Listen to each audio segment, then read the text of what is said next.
It's just going deaf again. Alright. It's Skyhaven time! Alright. Let's see. Question 500. No. Dyslexia. 337. Alright, here we go. Math is hard, y'all. When you got dyslexia, let me tell you. Math is hard. Alright, 337. Let's go. Alright, 337. Slice of life. Oh, I don't think this has come up in this game, but it was very sad when it came up in King. I thought. Would you rather be the funniest or smartest person in the room? Would you rather be the funniest or smart? You can't be both. Person in the room. While you ruminate on that question, would anybody like for a third hero point, a third hero card draw to sum up what happened last week? If you do, you get that third hero point, third hero card draw, and then everybody should be throwing away their hero points and hero cards from last week, getting 2 freshies. Going once, going twice. Sold to Lords. I would like to roll for this, except that all I can't. right, I'll roll for you. I'll roll by proxy. All right, Lords, take it away. Last time on Skyhaven, we just had begun to lick our wounds after discovering our ship, the Gale Cutter, had come under attack while we were dealing with the situation in the old Hydra Forge. We found the ship beaten, we found much of the crew missing, and we found the remaining injured and scarred. We banded together and we repaired the ship. We brought it to a new glory, and Reese transferred the ownership of his captainship to our delightful Jade. She gave the ship a new name, the Skyhaven, and we set to pursue the Dawnbeak Ravens who had captured our allies. We began our journey into the wilds of the elemental plane of air. In our first hex, we encountered a young sky whale. The haughty creature desired to capsize our ship and immediately rushed into battle. We have been attempting to ward it off, showing strength to intimidate it. But so far our attempts have been in vain, and our ship has taken much damage. Hopefully we'll make it to our goal of the pirate city. What's the name of the city? I apologize. I don't have that written down. Port Eclipse. Port Eclipse. All right, sounds good. Yeah, you guys are kind of in a little bit of a bind. Not too bad of a bind, a little bit. Go ahead and take your third hero point and your third hero card draw.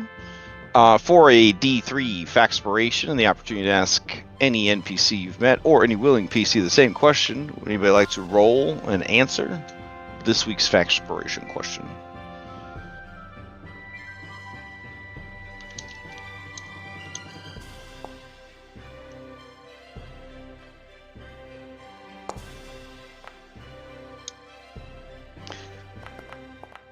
Nobody? Nobody?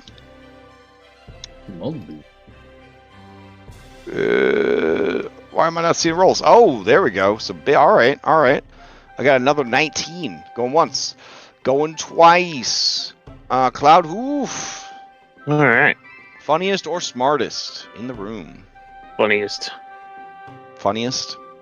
Smartest, you can know too much, and being smart can be depressing. Say less. I got you. All right.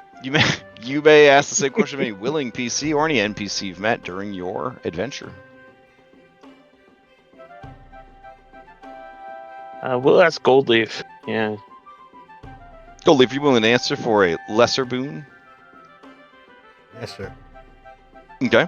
I'm already gonna double down on funniest because I'm the funniest person in the room anyway. So. Okay. Double it up.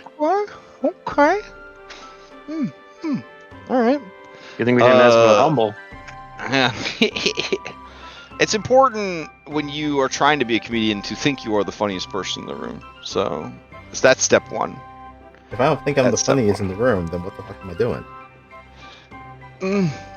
Trying to be the funniest in the room, I guess. All right. Look at this beautiful scenery. This is most of the campaign. This is it. This is all you get. I did have some fun reading the Pathfinder 1 Planes of Power book, which details the elemental planes before wood and metal were quote-unquote returned. I don't know where they went, but it was the more classic old school D&D version. But there was a lot of overlaps, which I thought was really interesting. And I also learned something very fascinating about the Dawnbeak Raiders, which has been incorporated into their lore. Because I did not make up the Dawnbeak Raiders. They are an actual thing for the lore of Pathfinder. And it's not a typo, as some have suggested. It really is about beaks. It's about having a beak. So. I would like to clarify that I didn't actually think it was a typo. Oh, okay. Well, when you said it, I was haunted. I was like, shit, is it just a typo? That would Man, be crazy. now all I'm thinking about is like the Flash Gordon Hawkman. Right? Oh, man, I'm like, maybe it was a typo. But when I found it in that ancient tome, I was like, oh, I guess it was always a typo. Man. What's also weird is it was in the entire like 68 page supplement, Dawnbeak Raider appeared once in that book. The word Dawnbeak Raiders. Like that's it. That was all I had to go on. But it was like such a lore altering factoid that I discovered. It was crazy. Anyway, you'll have to find out. You'll have to play the game and find out. Sorry, I'm catfishing you guys. All right. Sweet. Do you guys want to draw a one of these things, or do you want to save your fan spills? I mean, we got Sorry. Oh, what? How many do you got? You got 2. 2. Remind me how beat up we are from that whale. Pretty fucked up. The Okay. ship is pretty And we're fucked still up. fighting Yeah, it. and we're still fighting it. Yeah. Although I guess the ship has healed some. But I think that's like a once per preparations or day or something. Duration. What the healing follows the same rules as like battle medicine and stuff like that. Yeah, so it's like a day. Yeah. And there I mean- will be augments that let the ship heal more often, and then there'll be augments that provide different types of healing. But right now, this is just Songbow pouring it out, just poured it all out for the ship, which he's already done. This is when he would shout in like a Scottish accent, like he's giving it all he got, Captain, or on that one show, Star Finder or whatever that show was. Yeah. That's a different game. All right. So Star Wars. Is the music coming in kind of bad for anyone else? No? No, It's you're been a fine. little Sure. skippy for me. I'm a little concerned about my connection. I'm a little concerned. I had some connectivity issues last night, but we'll see. Yeah, you were coming in a little Okay, rough earlier, so but you're the- good now. Yeah. Sounds like we're just gonna not draw one. Is that what it sounds like? I'd we're say gonna spend it. move on? Been a long Oh, time. I all right. spend it. Draw- All right, let's drawing do one? it. Okay. All right, here we go. The card is the Locksmith. This is a dexterity-based one from the keys. And let me see what it has to say. I should have all these memorized by now, you would think, but that's not going to happen. Someone's a little all right. goblin. The Lawful Neutral Locksmith. The meaning is unlocking destiny with only the tools provided. Misaligned means no clear guidance on usage. All right. So this guy can hang out for now. Give everybody that keys buff real quick. Let's see. Also, select the man. I did select a token. How dare you? All right, hold on. sweet. Lawful neutral, the hero ability is resilient, which is pretty nice. You're about to take damage. The damage has not been rolled yet. You gain resistance to one type of damage of your choice equal to half your level. This resistance applies against the triggering effect and lasts until the start of your next turn or 6 seconds, whichever is sooner. So it's pretty good. It's pretty good. Depends on the situation. If you got 12 dudes shooting arrows at you, getting piercing resistance till your next turn, pretty good. So I guess it's very situational. All right.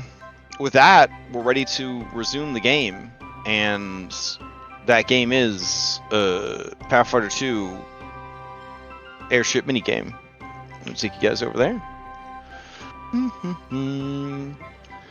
All right. I just gotta remember which map we were on.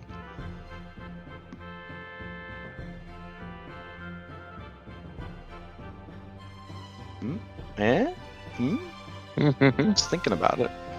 It's thinking about it. I may have made the hex battle map too big. Like, if it was real life, it would be like draping over all the sides of the table when I unfurled it proudly and laid it down, and then got all my little Star Wars X-wing miniatures out so we could play.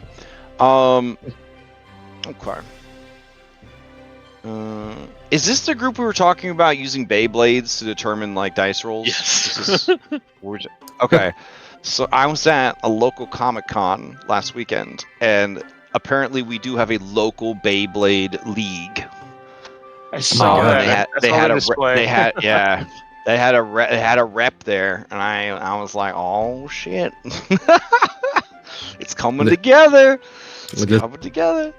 It's just hundreds of damaged bathtubs in the area. It's all good. We'll get a kiddie pool or something. We'll get a kiddie Okay, yeah. Yeah. All right. I'm telling you, it's all coming together. All right. So everybody's over here. So they have their minis. They got this like whale. We got a giant Isaac over here. Why do we have a giant Isaac over there? Get over there. I'm not on the map. So based on None of them. okay. So based on last week,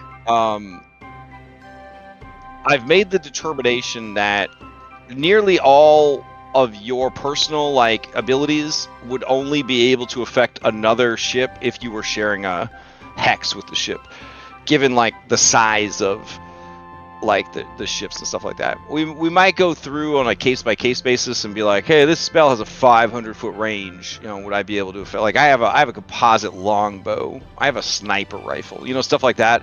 But like for the most part, it feels like it's either gonna be close enough or it's not gonna be close enough. Like it's sort of the vibe of like using abilities against a rival ship. Let's see, preload. All right, now we'll activate it. That should get you guys in a little bit faster, I hope. All right, let's change out to music.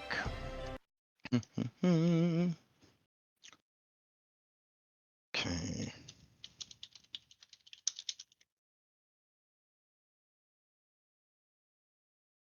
All right. Was the final boss of Death Stranding really just a whale? What was that game even about? Death. Oh, Stranding. was the whale death? Was the whale death? Don't just spoil it for me. I'm never gonna play it, but I don't actually want to know. All right, let's see. I got really excited about that game because it sounded kind of cool when Yeah, it first walking your came out. baby. What's not to be But excited then- about? But then I was like, this is just a fucking walking simulator. Dude, it's how Cammy learned how to maneuver in video games. Like she had no like hand-eye coordination, and like she played Death Stranding, and then she was able to learn how to move around. Incredible. Yeah. I would have gone with Mario 64, but all right. That's neither here nor there. That's neither here nor there. All right. All right. What notes did we leave for ourselves? Damn it, guys. We all gonna die? Let's see. I don't think we left any notes. I had to make muffins last week. That's right. I think there was a note Captain that Mr. Captain Jade is up was- next, Yeah. and then Captain there's James music. is up next. Oh, there's a. You do see it? Okay, If you that's the scroll up a only little Yeah, notes. bit. if It's you like this is scroll up, the it's music the we're one listening said by to. the juvenile black spotted thing. Yeah. So yeah, Captain J is Ah. up next. YouTube link. I don't think you could just call him black, dude. I don't think that's okay, but yeah. I can't. That's true. That's true. All right, I already have the music. So yeah, Captain Jade, you're up. Excuse me, that's Captain Mr. Jade to you. Oh shit, Captain Mr. Jade, you're up. I didn't leave notes for myself and I completely forgot what I wanted to fucking do. But you did remember that you were Captain Mr. Jade. Well, I scrolled back up for that one. Oh, okay. Hang on one second, let me find what I need. Yeah, let me also find what I need, and by what I need is the rules for airships. Hold on. You don't need that. You're fine. You're fine. No, I don't have them memorized yet. I definitely need them. All right. Am I playing like two different musics? Uh-huh. I don't think so, but something about this song does sound kind of off, like maybe there was two sounds playing at the same time. It's fine.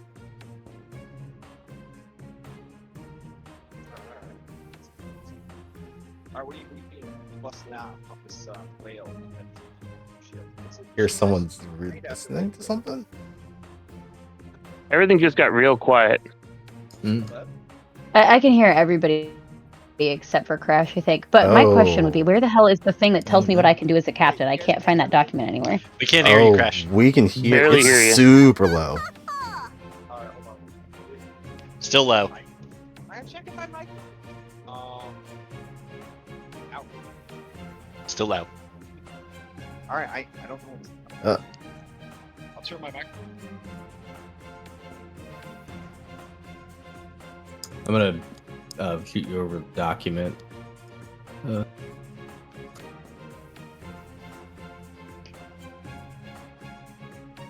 I think that did. Yeah. Then Yeah. you go down to I crew got it, I maneuver. got it. Yeah.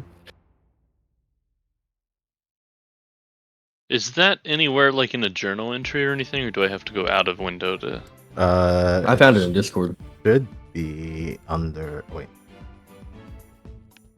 I 'Cause can I thought add there it was to a the journal entry for it, but I don't see it anywhere. I thought there was I just- two. I think actually no. It's just the ship that is in the actors. I don't think we have a journal entry. I'll add it.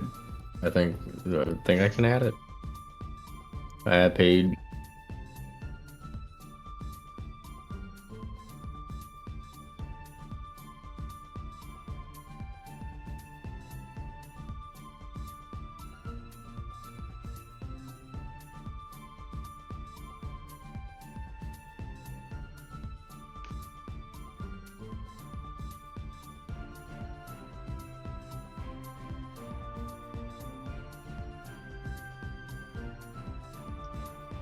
Haha, I found Can you guys hear me now or no? Yep. Yes. Yep. Oh yeah, no, I can hear. Wow, my headset like completely died. That was weird. Oh no. I just had to unplug the receiver and like everything, plug everything back in, and completely reboot it. It was fine. All right, everyone's looking for that document. I heard you guys looking for it. I wanted to share it with you. I really did, but then I was trying to fix my mic. Let me that's see. alright, I got Well, it. I guess the other question is: Like, is I it think we all in got it now. Foundry as a journal entry, or is it just? It is not in I- Foundry yet as a journal entry. Okay. It is I- because I have I not. added It's not really finalized, so. I added because it's a Google Doc. I added it Yeah. to the party journal.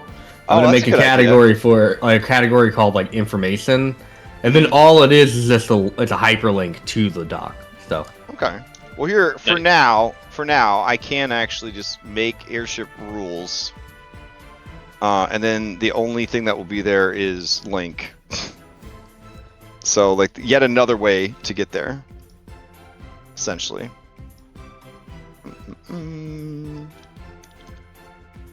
There we go. and I'll make sure everybody has access to that. All right. Okay, this is the downside. There's the pros and cons of being in a 100% homebrew game. You know, real avant-garde. Like, we're trying new shit that nobody else is getting to try, but also at the same time, like We're trying new shit that nobody else is. But I like to bring this up. Critical Role, they did playtest those ship rules for Ghost of Saltmarsh, and they were fucking terrible. And they didn't fix them before they came out officially. In Critical Role, did they say they were terrible? Or Oh, were yeah. they like, these are great? Yeah, what's his face? Talos said he sank, like, Matt's bad guy ship with one spell. And then just ended the encounter. So Matt had to pretend there was a second ship so they could still playtest the rules for WotC. Anyways, that would never happen in my game. But you do see on the horizon a second whale, just in case. No, There I was don't. like 6 of them back Please, there no. yesterday. Yeah. No, I don't. I Or don't know last what you're week. talking about. There's no other whales out there. All right. So, Captain, we're looking at these crew maneuvers. What are you gonna do? What do you got for us? So I don't know if it's just for decoration, but the little lock Mhm. symbols that are next to some of those actions, is that just for cutesies, or can I like not do those things yet? Oh yeah, lock is a terrible thing to use. You could definitely use them. Oh no. The lock is there because you have to have those. Like, of your 4 Pokemon abilities, those Got it. are always locked in. Yeah. Got it. Okay, cool. I'm gonna bolster then for 2 of my Oh, yeah. Pac-Man. All right. On a success, grant temp HP to the ship. Nice. All right. So on a crit, it could be significant. All right. Let's see. The DC of this encounter is set by how tough that monster is. Hold on. Yeah. Oh shit. Okay. That's a pretty tough monster I threw against you guys. The DC is a 20 Oh boy. for this Okay. encounter. No, Yeah. no problem. No problem. All right. What is it? Diplomacy or intimidation? Got this. Yep. All right. Let's do This this. is you hopping on the radio and shouting at everybody. Yeah, Or we're your getting our shit bullhorn, together. whatever you use. What's the flavor that you shout at everybody with? Do you use the radio or do you just scream? Do I? I thought I took. What does Oh, the no, I Captain swapped it out. Fox say? I was. You broke it. So I actually had the cantrip bullhorn there for a minute, but I had swapped it hell out yeah. because it Oh. didn't do me any good. So I was just gonna be like, "Hey, I have a thing for this," but I don't. So in the cutest, squeakiest fox voice that Jade has, she man screams to everybody exactly what they should be doing at that moment. I would give an example, but I don't want to lose my voice. So Jade starts pointing and shouting. And I'm assuming everybody starts getting their shit together, and then we're definitely gonna roll great, and this is gonna be fantastic. Watch. Here we go. All right, I'm excited. There's a lot of build up for this. Okay, you guys hear the words. They do come through loud and clear, and they are manly, but they're just not commanding enough, I guess, given the situation you find yourselves in. You know what? I'm gonna re-roll that. Oh shit! Okay.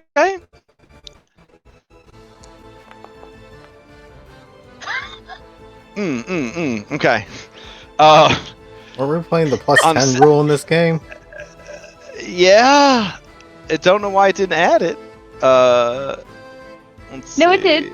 I Oh, think- it did. Yeah, because Okay. I have an 11. to Oh, but a diplomacy. nat one Ah. was still brings it down, so it goes from being a success to a failure. So it's not a critical failure. Yeah. Okay. All right. So yeah, you hop on the horn and you realize you're not getting through, and then you start going at a pitch that the microphone can't pick up, and it's just a sort of squealing over the speakers. Yeah, like you start talking to your Pathfinder group. I mean your crew and your headset. I mean the bullhorn just stops working. Definitely a Everything nat just starts one peeking out. on my headset earlier for sure. Jade starts feeling the stress and anxiety of trying to lead a group of people, and she's like, "Was this the right decision?" And she has this inner turmoil that's just starting to well. She's like, Incredible. "I'm messing everything up." Yep. And then with her last Pac-Man, let's see, I can do a thing with that. I can assist somebody with one, right? Yeah, and your assist stacks with someone else's assist. Because captain. Let's see, who would benefit the most from that? I'm gonna be trying with the really good at. What if we gave it to Loritz because he likes to shoot things? Yeah, I think that's probably. All right. I'm gonna try to push all of the awful directions that I just gave aside and will everything that I have to Loritz, hoping that he's able to shoot this whale. Okay. When his turn comes around, you will jump in with your reaction and encourage him. All right, Songbow, to you. All right, I'm gonna try to grapple this bitch. With fuck, which one is it? Is it reel and rip or is it grab and lock? I think it's grab and lock. I think reel and rip is if I'm already. No.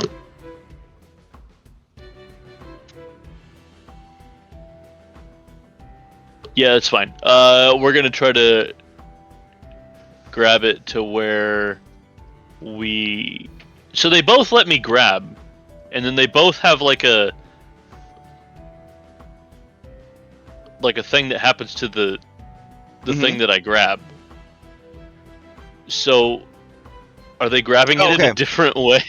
Yes. So, reel and rip is activate the harness to launch a hook at a nearby object structure within 3 hexes. Make a crafting check versus a stack DC based on the object. On a success, if it's light object, pulled onto the ship. So, light object is like a sword, a bag, things like that. Medium object, 1 to 6 bulk. That's anything between a backpack and a grown man, essentially. And that only brings them 1 hex closer to the ship. And then heavy or anchored object, the ship is pulled 1 hex towards it instead. So in the case of the whale, you would actually be pulling yourself closer to it. But grab and lock is different. You target a ship within 3 hexes, and then they are snagged. So their speed goes down. And then on a critical success, they can't move at all, because you haven't grappled. So the difference there is one is like hook shot, and one is like reach 3 grappling. I thought when I read through this before, I thought one of them gave an advantage to shooting at it, but I don't see that anymore. So that might have been before the edit. With grab and lock, we could do, instead of the -1 to turn checks, we'll do speed reduced by 2 hex, target off guard. Off guard would make it easier to hit it and things like that. Okay, perfect. Yeah. We're gonna do that one. Okay. All right. So this is where you bust out the grappler arms, and then all of us Outlaw Star fans, we hear them shouting "Grappler!" As the ship grows arms and just fucking rips another ship in half in space. It's so cool. It's so cool. 90. God, my eyeballs, they just popped out of my head when I saw the Outlaw Star grab another ship and just rip it in half. I was like, this is incredible. And so it's different. Gundams do it all the time. That's different. This was just a regular spaceship. We would need to clarify. It's like I feel like you would be a big World Eaters fan. It's like Trogdor. He has one big arm. You know what I'm saying? That's kind of how it felt a little bit. All right. So you go ahead, and 24 is going to succeed. So it is now slowed down. Its speed is reduced by 2 hexes, and it is also off guard. So before it looked like it was like and circling because around to because it's ram. larger. Oh no, that's not the same one. This isn't the hookshot one. Yeah, the other one. So I guess my other question is, if I already have it grab and locked, like next turn, would I be able to use the other one to sort of like reel it in? Well, the problem is it is so much bigger than you. You would be reeling Well, I yourself would reel towards it. us Yeah. towards it. Yeah, Oh, absolutely. yeah, That's fine. Yeah, that's okay. fine. Now, just- in in general, now, in are they sort of, Pathfinder, like, stackable? with Pathfinder grappling, you have to actually put an action into maintaining a grapple, or you lose the grapple. So that would be like one of my 3. Yeah. But since you landed it before, it's not technically grappled, but I would say like for sure, since it's off guard, it'll make activating the harness to reel it in. You know, you'll be able to do it better because it's off guard. Okay, perfect. Yeah. All right, sweet. And what about your third Pac-Man? I'm not really sure if there's like a single action thing that I have. What is? I'm gonna do a recall knowledge check to. Well, I guess we'll see if I succeed first. Okay. All right. Is this on the creature? Yes. Okay. You know all the things that there are to know about the juvenile black-spotted sky whale. On the prime material, there are similar creatures who have earned the moniker killer whales. And they're actually a type of dolphin, which means they are of evil alignment. Yeah.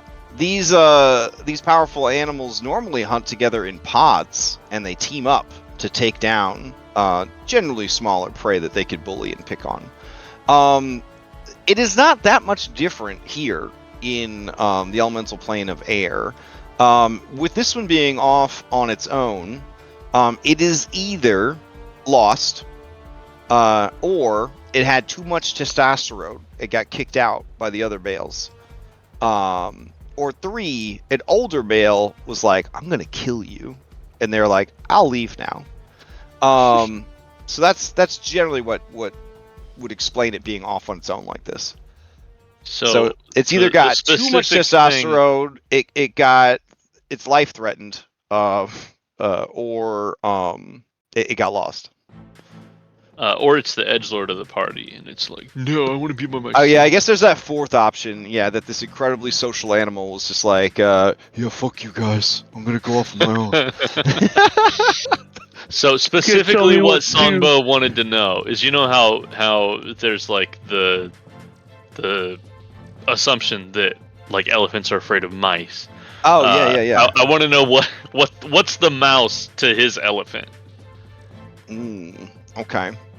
I think Jade asked a similar question last week. I think the most dangerous the most dangerous thing this creature has to deal with is its very big brain. Dolphins are very smart as people, but they're smart in like a different way. You know what I'm saying? Like an Aquaman kind of way. So their curiosity will often get them into trouble, and their overconfidence will often get them in trouble. So pretty much the standard like hubris and curiosity kills the cat would be the weakness of these creatures.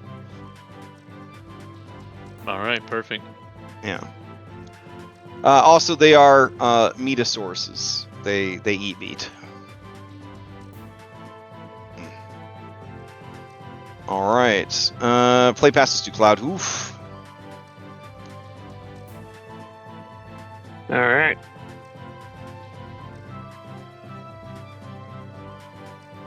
Oh boy.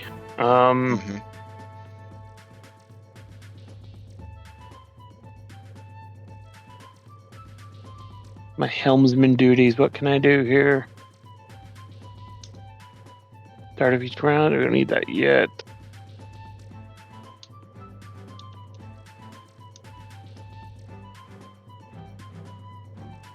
Well,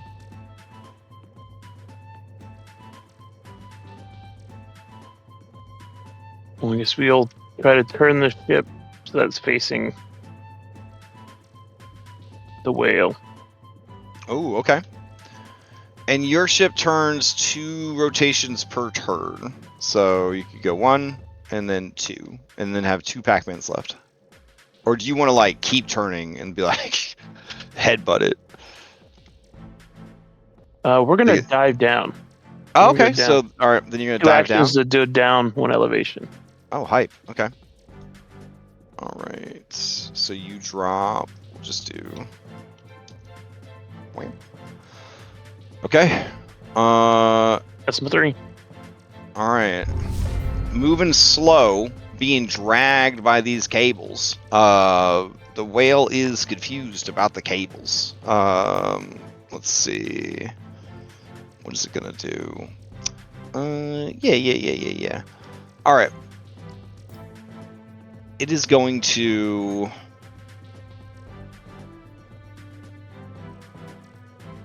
I guess it will dive down also to get down with you guys. So let's see. That would be.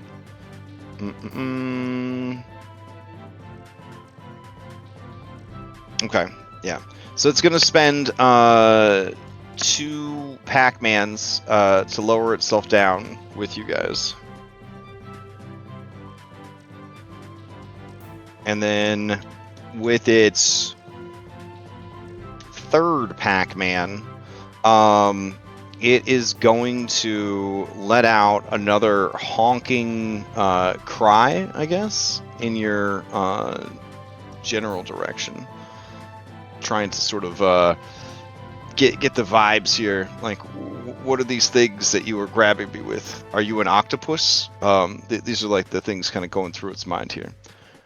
Where are we? God, he went.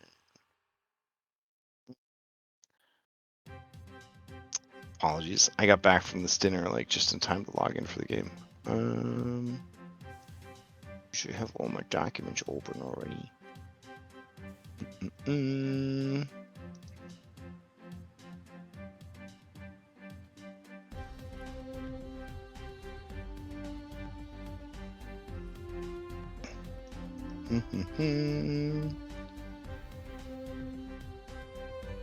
Okay. Damn. All right.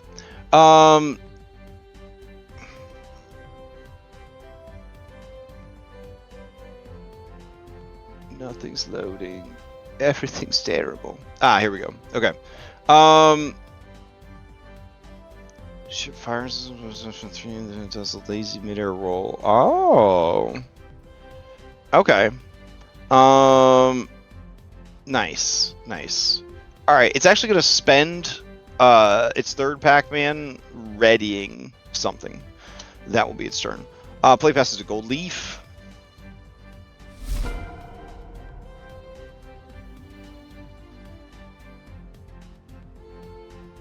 Okay, so it's still adjacent. Yeah, so you guys dive down, and then this creature, which is kind of semi-attached to you guys because of the ropes and harnesses and stuff, just sort of floating down towards you. Impossibly large, easily 2 or 3 times the size of the ship.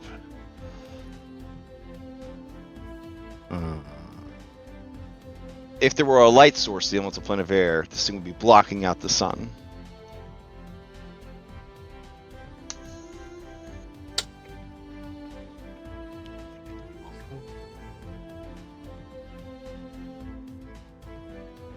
Nope, I can't do that.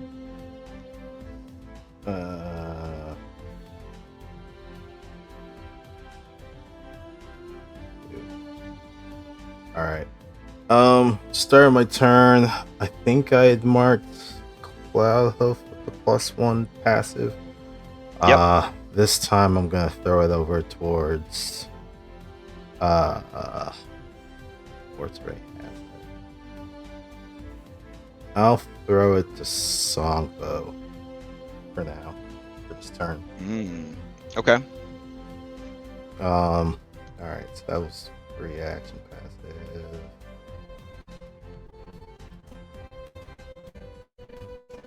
This thing has a damage threshold. Yeah, sure. Alright, I'm gonna cast a spell at it. It's 30 feet. So if I'm, I don't know, somewhere on the ship, I'd be able to hit it since it's right next to us.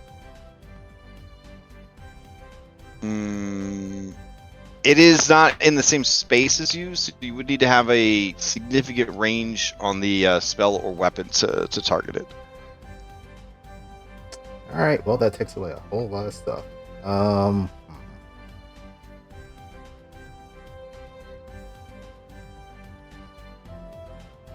trying to find like a sweet spot for how big of a range we should like allow for this. Like 60 feet, 120 feet, 150 feet. Like 30 feet feels like you'd have to be in the same hex because the hexes are like 100. Yeah, I feel like 50 feet across. Should be the range of the spell has to exceed 50 feet. Because if right, the if it's a 100-foot hex, yeah. Yeah, that assume that the boat takes up 50. We'll assume that each side of the boat. Yeah. That seems pretty good. I think 50 or more, or just more than 50, whichever way. All right, I don't know. Yeah, It it has to be higher. Yeah, higher than 50. There's no barred things that are 60 feet. Bro, we're level 3, so no. I mean, you could have just said, "Bro, it's Pathfinder." I mean, that would have been fine. Like, yeah. Okay. All right. What else you got then? You're the aren't you the quartermaster? You could be anything. But we can only fire weapons once per turn, and I'm not going to take that from Lords. Yeah. I was wanting to. You could fly the ship. You could be the captain. I'm the captain. Because Jade is doing a great job so You're far. doing great. Don't let. It's fine. It's fine. It's just a little whale. He's curious. Don't worry. Where's the kick it in the nuts option? Cover gaps. Oh, it's only for a 1 maneuver thing though. So then, a lot of other people's things are 2 actions. You could do the anti-magic thing. Oh wait, it's a whale and it doesn't have magic. Never mind. You're like Shang Tsung, bro. You could be anybody on the boat.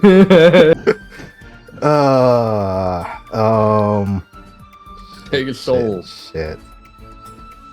I'm just gonna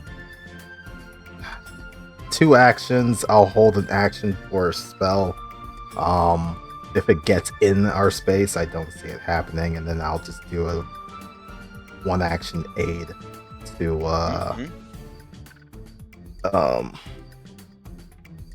1 action aid to Cloud Hoof. Okay. All right. Play passes to Lords. May I shoot the whale? Shoot it.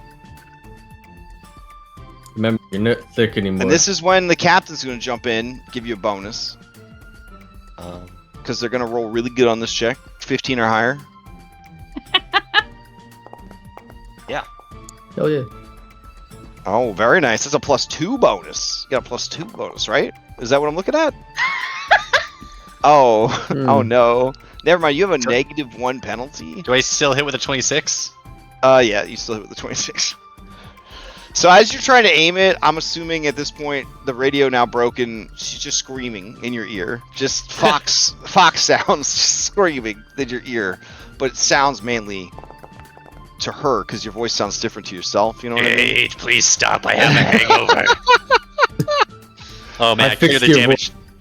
I cleared the damage. You cleared it by 1. That's incredible. All right, it takes all that damage. It is not happy about that, and I believe it has to make a saving throw. Yeah. DC 16. Here we go. Come on, it's a whale. It's got this. All right, it makes the save. And then it was slowed before. It failed it the first time. Oh. Okay. All right, so okay, that's decent amount of damage. Took some damage. Anything else? I'm just gonna follow up with an aid action for Songbow. Are you being aided? Was that a thing? Not right now. All right. Goldleaf did his thing. I don't know if that was the same as an aid. I'm going to call back to the captain and aid them. Like, you can do this. We all believe in you. Aww. I don't know Jade how that stops actually. crying a little bit and looks like I can do this. I love the idea of you're encouraging her to be better at encouraging. Fantastic.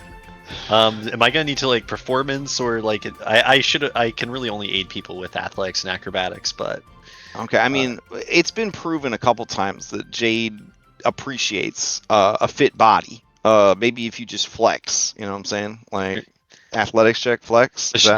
the shirt flies off of him. Oh, nice. Okay. Do you? Yeah. That'll all right, work. That'll All right. do. He's The saying Armstrong stuff, family but it's secret. so loud you can't hear. But you see that one peck peeking out of his torn shirt, and it's just bouncing. It's just bouncing. Now you don't know how stone could bounce that smooth, but man, it's pretty inspiring. It's pretty inspiring. Jade is thoroughly inspired. Aren't we Okay. all? That's my turn. All right, beautiful. Play. Yeah. Play passes to the whale. All right. So the whale's got these weird ropes on it, and then you shot at it. Shit. Okay, that was what he was readying an action for. Was getting shot. So when you shot at it, it uses the belly flop reaction. The trigger ship fires a weapon from within 3 hexes. The whale does a lazy roll midair and slams down in the ship's path. So the ship needs to give me a reflex 16 saving throw.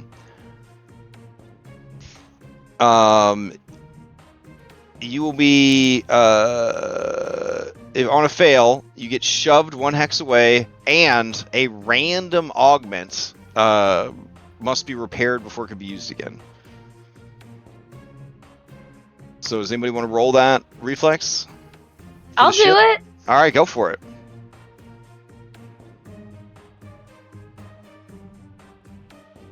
Your ship's got a pretty good What reflex kind save, of right? save was it? I'm so sorry. Reflex. The plus 9.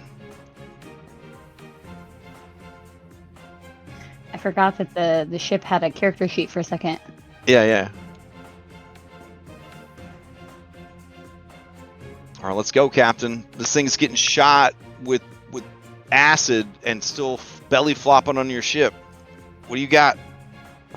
Sorry, I had to find it. All right, nice. All right, the ship kind of drifts out of the way right as it slams down. Clouds are dispersed by its bulk, going everywhere. But nothing breaks. Ship doesn't get pushed back. All right.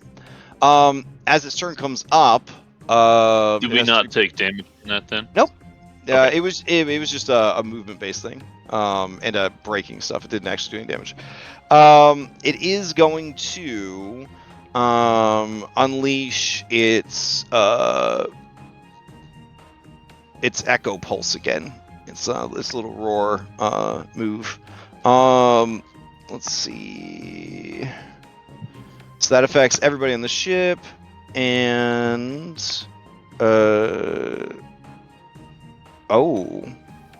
okay. This is the low frequency echo pulse roar. Nice. Okay. If the ship fails the save, the communications are down next round, which means like next round that you will not be able to aid each other because it's assumed you're on different parts of the ship or whatever. All right, so go ahead and give me a will save DC 17 from the ship, and then from everybody on the ship.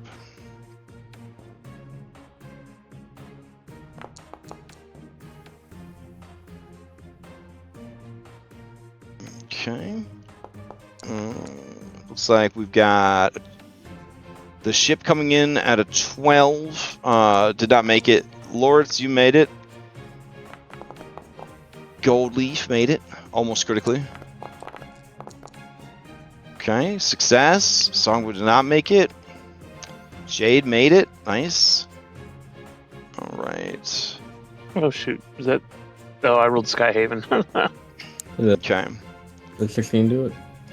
No, it was a 17. That's it. Okay. All right, so this is sonic damage coming at you. 12 points of sonic damage. So basic save, you would take half, or in Cloudhoof's case, I guess none, because you critically succeeded. The ship would take full damage, and the radio communication begins to crackle and fizz and pop, and you fear, Songbow, that next round it will be down for round 4. So whatever communications you want to do, you got to get them out of the way. You're sure that you and your crew, such as it were, will be able to get them up and running by the end of round 4. It's convenient like that. All right, that was 2. It has 1 Pac-Man left. Yeah, okay. It's gonna bite at like the ship and the cranes, because it's like the touching it feels weird. Here we go.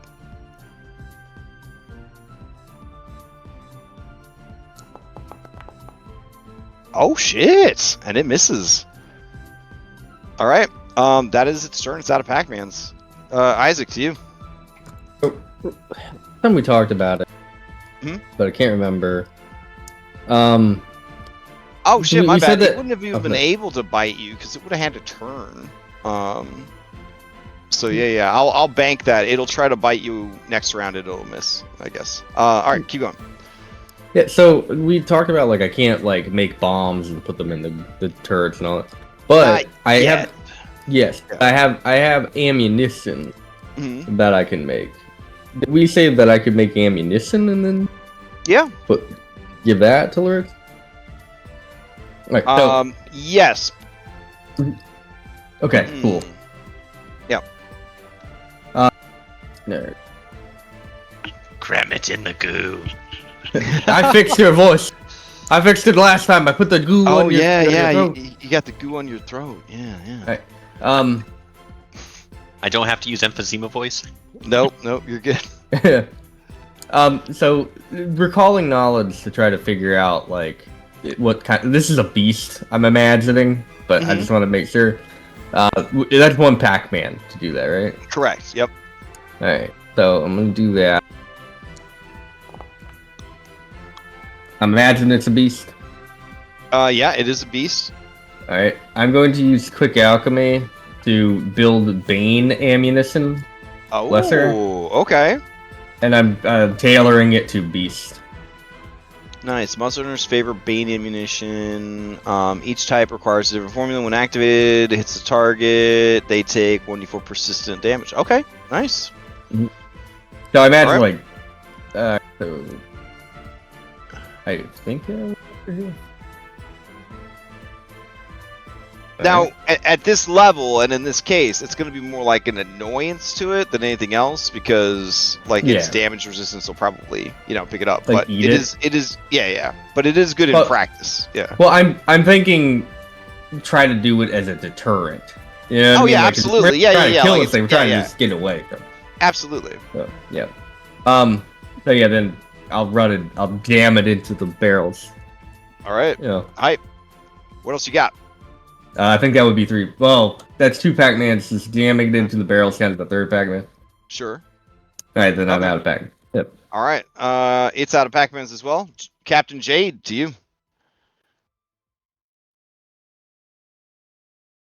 I'm gonna try to bolster again. Okay.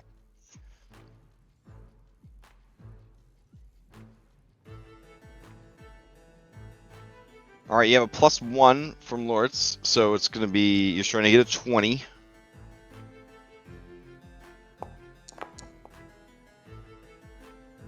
Nice. And did you add your +1? No. That's actually a critical success. So the ship gains 10 temp HP. I'll add them for you. Nice. All right. 10 plus the ship's level, so it'd be. It's actually 13? 13. Yeah. Hell yeah.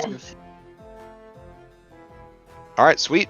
I'm gonna now, throw that last now Pac-Man. that you could do that as many times as you want because just like 5e, temp HP doesn't stack. So Yeah. you can just refill the temp HP every round if you feel you need to. Cool. I'm gonna throw my last. I'm gonna throw my assist at Loritz again, Okay. and that should be me. All right. Play passes to Songbow.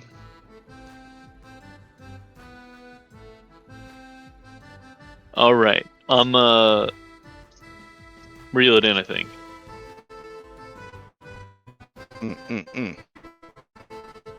All right, so that's gonna be Although- real and what's up? Okay. So I feel like it wants to do like slamming stuff. So I feel like us being closer to it would mean that it couldn't do those things. But if that's actually advantageous to it, I probably don't want to do that. You want to do another recall knowledge before you? Yes.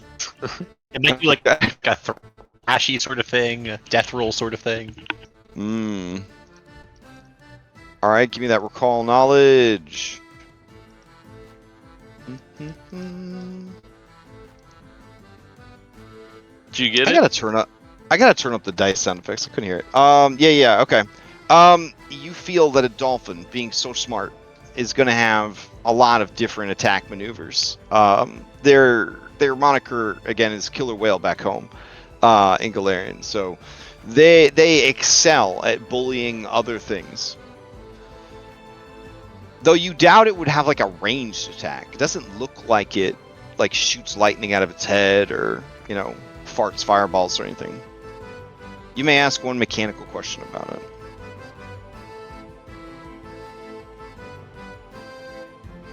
Have we asked if they have any weaknesses yet?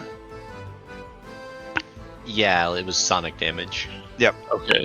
Have we asked if they are resistant to anything yet? You have not. Okay, let's do that. They are resistant to cold. Okay.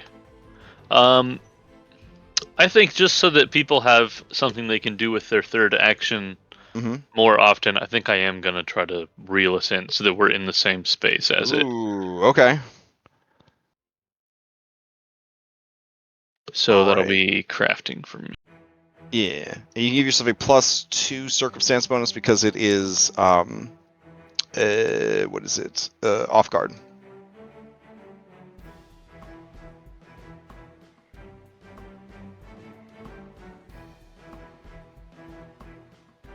I added it wrong, so it'll be +1 more than this. But Oh, okay. That is more than enough. Yeah. You're only trying to get a 20.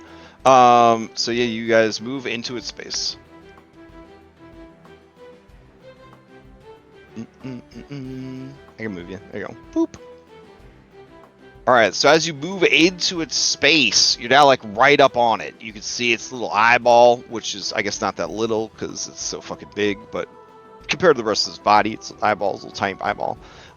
Its eye goes wide with wonder as you pull the ship close and kind of bump into the side of its head. It lets out horrible honking sounds that are somewhat musical. I look at Cloudhoof and I say, "Stab it in the eye," and then that's the end of my turn. All right, Cloudhoof, to you.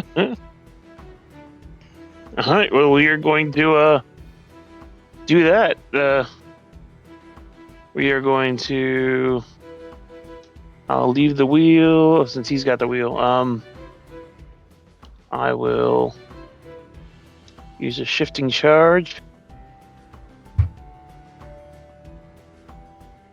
So I can take on a resistant. Oh no, add persistent fire damage to us. Yeah. Okay. So the clouds get kind of a reddish tint to them around me. Nice. Almost And they're you're just heating up. like dunking on it, right? Like it's off the side of the ship, and you're just like bam, like hitting it. Yep. All right. Or punching it in the eye, as it was recommended.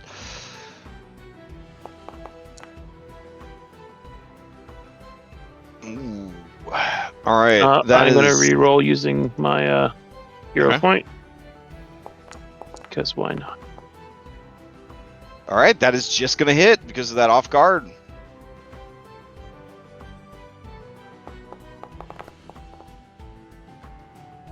Ooh, and that gets past the damage threshold. Okay. All right, so now it is on fire again. It keeps getting shot with acid, and that, yeah, it takes the damage. All right, and we'll follow up with Matt with the clouds will form a tail-like appendage and smack it. All right, go for it.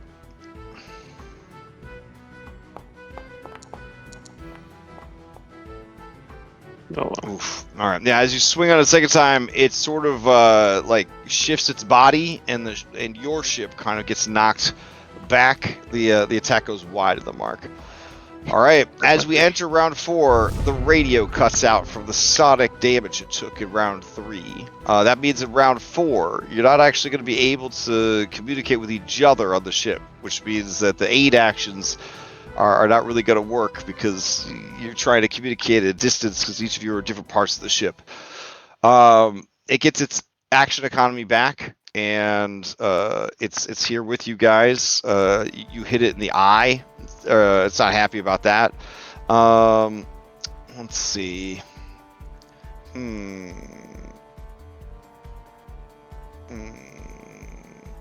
Okay. It is going to furiously flap its fins and wings, and it's gonna launch itself forward. The ship needs to make a fortitude DC 18 as it surges forward. And it is not grappled. Like, it has like the lines are on it, but like they weren't like successfully grappled by it. So it will, if it moves more than 3 hexes away from you guys, it'll pull free. All right, so it is going to launch itself 6 hexes. 1, 2, 3, but only 4 because of the line. That will be enough to snap it. It will then move the rest of the distance, and it does seem like it has had enough. Getting hit in the eye with a bright, fiery, what was that, a horn? Yeah. Well, it was the jaws. It was the cloud formed like a jaws. And oh, jeez, yeah. Getting bit on the eye was like that's enough. I'm fucking out of here. Like motherfucking Luffy punching a sea. Yeah. Listen, a lot of creatures don't like getting hit in the eye. This is definitely one of them. Eyes. Now it's Do like you that's one of those pursue, deterrent things. or do you let it go? Yeah, I think we probably let it go. Okay. All Captain. No, the captain says pursue. I'm Whoa! just kidding. We are Okay. not doing that. I was like, hell yeah, let's go. All right. Then you guys watch as it honks and baroos and sings angrily out of sight.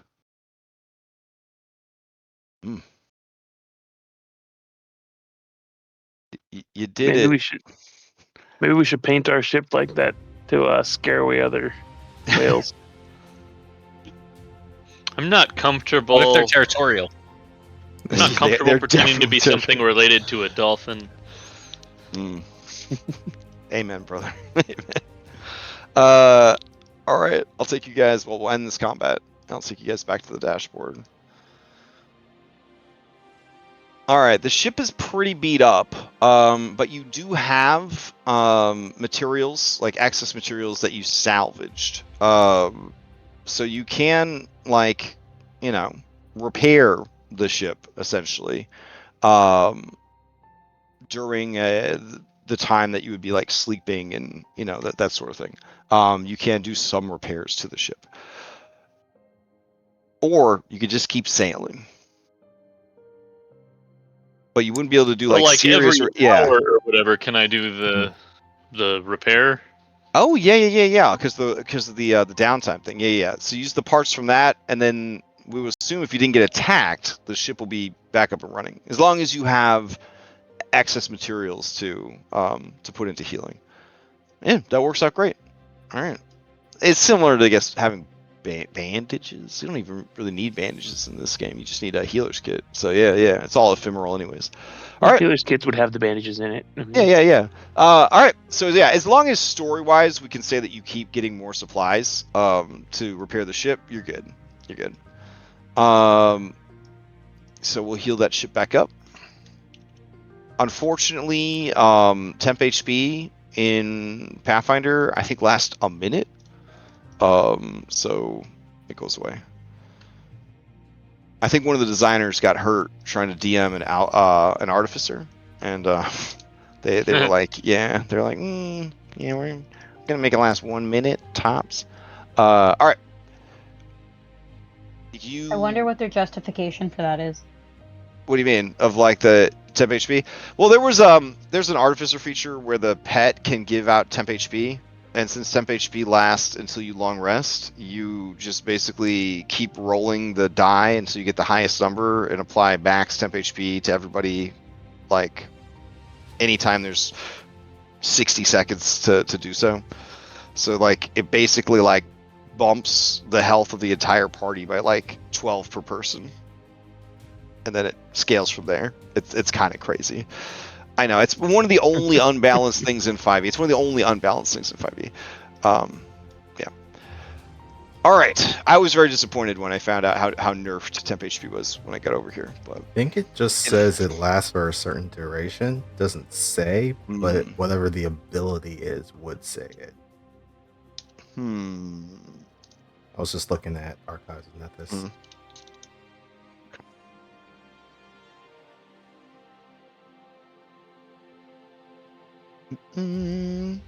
So, benevolent DM who created these rules, how long should it say? Well, when I was 2 days? Is that when what I heard? when I was learning the game, that didn't last too long. Let's see. Yeah, player core. Some spells or abilities give you temp HP. Oh, just when the effect ends. Yeah, okay. most temporary hit points last for a limited duration, and you can't get them through healing. Okay. But I think generally, like the ability or spell will say, "Oh, these temp HP last for like a minute," and that's it. Gotcha. Okay.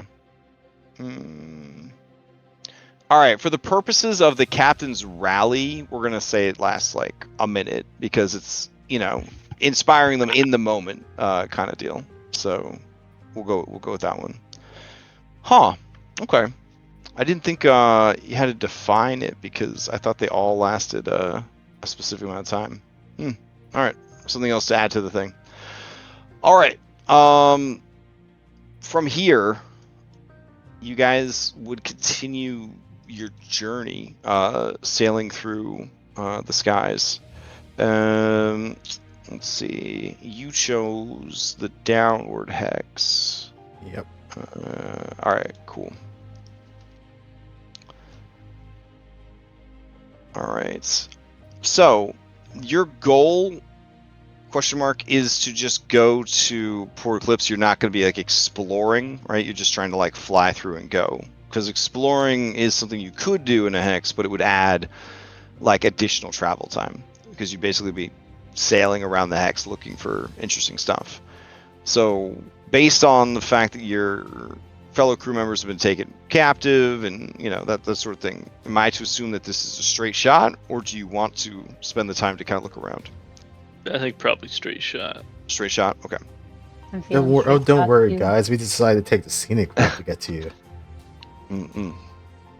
All right. So then we roll into, I guess, what would be a perceived night, right? Let's see.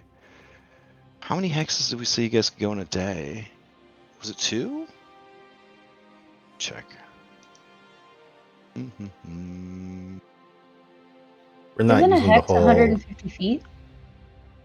No, the hexes in combat are, but like on the big map, these are. Okay. Yeah. The problem with the only plane of air is that it's an infinite plane. So like if you really think too hard about how big the hexes are, it would be really bad, like for your brain. So we're gonna try to use a generalized measurement. Let me check my notes. So we're not using like the Kingmaker stuff because I think they can move like 2 hexes for their exploration, but this is different for us. Right? Well, that's what I'm Yeah. kind of checking because in Kingmaker exploration, it's set by your speed, but in this instance, it would be set by the speed of the ship. Right. Yeah.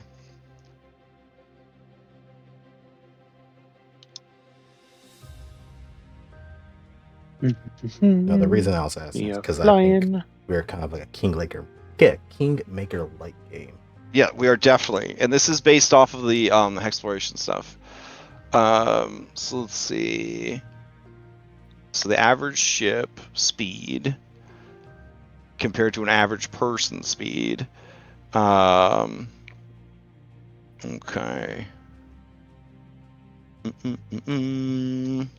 Okay, and then.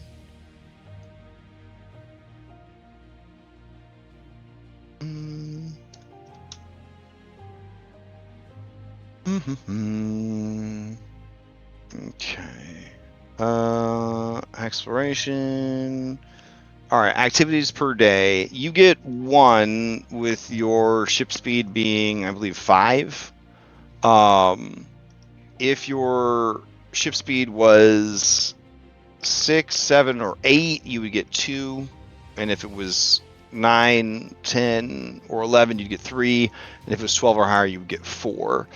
So at the speed that the ship is traveling, you could do essentially move into the hex. So you moved into the hex, you had the encounter, and then that is like as far as you made it that day. You would still kind of like night captain, keep sailing at night sort of thing, but to sort of represent like the distance that you're able to explore, we'll use the same thing that we're using in that they would use in Kingmaker exploration. So I guess that begs the question, Jade, who do you nominate as knight captain? This is a very important part of the pirate lore. Bibbs Chumlet. You haven't recruited him yet. He's a secret character. Oh, you fucking better be. Oh, that motherfucker again! Jade is gonna Keep his goddamn jobs to himself. Vote. Well, that was actually Captain Mr. Plug from a different timeline. Where no. Yeah. Oh, different timeline. I'll take that.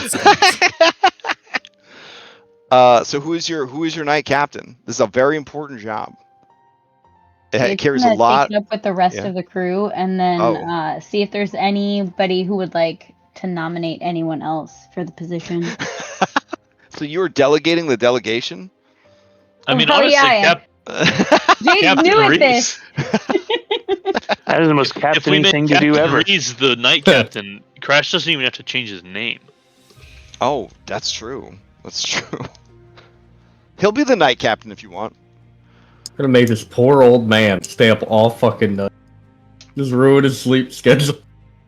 Well, I mean, there's no sun or moon. I mean, everybody's sleep schedule. Yeah, I get that. Pretty rough, anyways. Yeah, they use a lot of sleep mask. You know.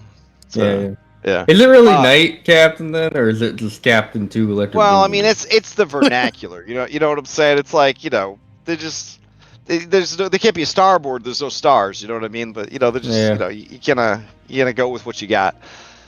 Though I did find out in Planes of Power that there are guiding. They call them guiding stars, but they're basically motes of elemental fire that leaked in.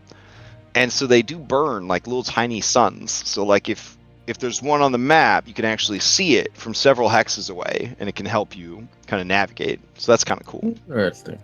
Yeah. Landmark. Awesome thing. Yeah, it's really cool. All right, yeah, so sure, he'll be your knight captain. Then I have to ask, as you settle in for, I guess, your first.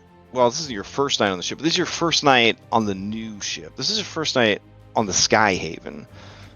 Do you guys have any nighttime ship activities you want to try and get up to? Yeah, Isaac and Songbow just fuck. No, Whoa! High five. It's a bro thing. You don't get it. Up the engine? Is that what you were? Did I interrupt you before you finished? Up the engine? Is that what you're saying? We fucking work on the ship. Like, oh, okay. All right. Nice. Anyone else hear that noise from the engine room? just roommate stuff. It's just roommate stuff. It's a bro thing. You know, you can get it. They were roommates. Man, they're really close. Very close. Anybody? Going once? Going twice? Jade's I gonna think it's stay pretty- up on deck and then just kind of sit on the edge of the boat with her feet dangling over the edge, just staring, just kind of Okay. looking off into the sky. Oh, nice. Just vibing. I was gonna say staring at the stars, but nope. Staring at the random motes of elemental fire that take the place of stars. But only rarely. You get one star as a treat every once in a while. You know what I'm trying to dig out of the past here? Like, what the hell did we do on the Skull and Shackles pirate ships at night? I think it involved, there was like drinking. There was for sure drinking. There was like Claxmus's harem was a lot of it. Oh, really? What skill checks were those? Was that skill checks? Probably Constitution saving throws. Probably. There were Constitution saving throws to avoid dying by frog, also. So. All right. So the first book was The Wormwood Mutiny. All right. I'm downloading it right now. We're gonna crack the case on this. What did you guys do when you were in your pirate ship at night? So I think Miss there was Jade- also like Kashara just removed all of her makeup that she wore all the time and looked like an old wizard. There was a mechanic to steal from each other or the ship's stores. I remember that. I believe the only time that was ever used was when Kashara stole money to buy her Vorpal throwing hat. Yes, and there's a table for the crew lockers. What do you steal from your crewmates? On an 87 or 88, a bottle of brandy. Let's see. Damn. This was a wild campaign. Weather, we don't need that. We need what the hell you do on the boat at night. I know you got a table in here. You sleep. See. Is there like That's- the Odyssey where there's the getting into trouble table? There is kind of. Yeah. The entirety of Skull and Shackles was the getting into trouble table. All right. It like range from like you wake up in somebody else's bunk to you All right, wake up with here a we new go. trinket. We're in you the don't know we're where in it the has to we're in the pirate's life section. All right, so we got rum rations. We've got plunder and infamy, which is built in. We got that. Let's see. Pirate punishments, pirate jobs, impositions. Oh no, we don't want that. Spending plunder.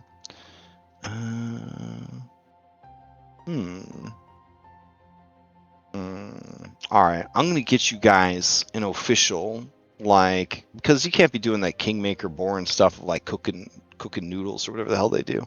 You need like pirate shit to do. But for now, I'm assuming maybe since you're in a hurry, you're just gonna settle in and get some sleep. That could work too. All right, that's fine. So Miss I Jade. Yeah, we don't have enough crewmates, other crewmates here to mess with them. You know, we gotta. Yeah, someone We're running taking on a away from skeleton us. crew. Oh, what's going on here? Sounds like some role playing. What's going on here? Okay. So Miss Jade, first day as captain. How'd it feel? I don't very much want to talk about it. I feel like I did very poorly.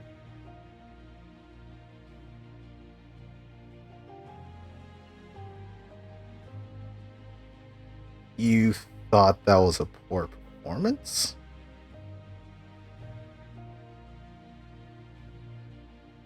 I just feel like there's so much more that I could have done, and I don't know. I feel like I was just screaming at some point.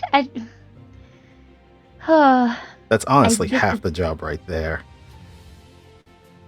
It definitely very much feels like a role that you just need to grow into, and I just hope that everybody allows me room for growth. Well, the fact that you see it already means you're on the right path. Take it, just take it one day at a time. It'll get there. I appreciate that. No one's an amazing captain on their first day. And if they are, well, honestly, I call bullshit on that. We should probably go and get some rest, Goldleaf. At least you didn't like throw an engineering intern over the side of the ship. Wait, what? What? Songo, do you have something that you need to tell everybody? No, I'm saying you did a good job. You didn't throw anybody Oh. overboard. I know what you could do tonight since you're arriving at. Well, let me check the map. Are you arriving tomorrow? You have one more night. The captain could probably prep you. Do you guys want him to tell you about Port Eclipse before you get there? I mean, that'd be helpful. Oh, okay. I don't know. It'd be more cinematic if he did it as it comes into view. But As it comes into view. Oh, dang. Yeah, you know what? Yeah, he's definitely gonna. Yeah, he's gonna go. We wanders off. no way to do It looked like he was about to drop some fucking really important information, and he's like, "No, not yet." And he wanders off. That's like giving the information of how to fight the Death Star when you see the fucking Death Star coming into view. Now remember, everybody. Remember what? We didn't talk about it. I mean, they do kind of like they show up Yeah, and they then Lando literally goes talk. over the little intercom and he's like, "All right, everybody, remember, teams, form up. We're gonna do this, this, and this, and this." But they Like, at least they talked about a it little bit before. And they were getting into the ships while they were talking about it. Do. I feel like that's some oversight on their end. Cloudhoof's gonna make some ornaments, gonna make himself look as badass as possible. He's showing up in a pirate town, so he's got to he's gonna take a set of armor of the Cloud, or the guards' armor. What was their name? Aether Blades? Aether blades. Yeah. Oh man. Yeah, I'm gonna But take you're one of gonna their- you're gonna like savage it, right? You're not gonna. Oh no, like, no, I'm actually- savaging. yeah, It's just turning it into because I don't actually wear armor, so I'm just turning it into ornamental, a shoulder pad and pounding it into gauntlets. That look like they're made out of the armor, so it looks like I beat up. You get props for taking we out did. Aether Blades. We did though. Right, but I'm saying it shows that we did. You took them out and turned their armor into decorations. Nice. And also their armor just looked badass, so as accent pieces, they probably look really cool. We gotta make a good impression. I mean, we're going into a pirate town. This could be where we're creating a lot. Songbo thinks back to other pirate engineers that he's seen before, and he's like, okay, they're always all sweaty and grease stained and stuff. And so he goes down to the engine, and he goes he reaches a finger forward, like he's gonna scrub the some of the grease off of the engine. He does it 4 or 5 times, and he just goes, "Nope, can't do it," and turns around and walks away. Incredible. I could just imagine he does the 2 grease lines underneath the eyes. That's it. And it That burns. was what he imagined he was going to do, but he got there and he's like, "Nope, can't make myself dirty." If Songbo would have walked up after he'd smeared that on his face, Jade would have seen him and been like, "Oh, you poor thing," and then did the whole slobber all over her finger and mush it all over his fur to try and rub it no. off anyway. That's a lot of germs, bro. That's a lot of germs. Songbo would have ran away. Then yeah, it's a quiet night. It's a sober night because you know that you have unknown dangers on the horizon. Oh, If you would like, each of you could roll a recall knowledge for a rumor that you may or may not have heard about Port Eclipse. Hell yeah. How does healing when we sleep work in Pathfinder? Do we just heal, or do we have to Don't heal a roll and lot. do shit? Because you have Isaac trained as a medic, you get your hit points back, but raw, you actually don't get all your hit points back when you sleep. Yeah. Yeah, I was Yeah. pretty sure that was how it worked. And Yeah. They're like, we want it to be more realistic, not like a video game, but if there's a guy that knows how to use band-aids, you'll get all your hit points back. Oh, okay, so like real life, not like a video game. Alright, Cloudhoof, that is a successful rumor. Jade, that is a successful rumor. And Loritz, that is a successful rumor. I don't mean it's a true rumor. I just mean that you actually were able to remember something that you heard about the place. All right, Laura, give me a D20.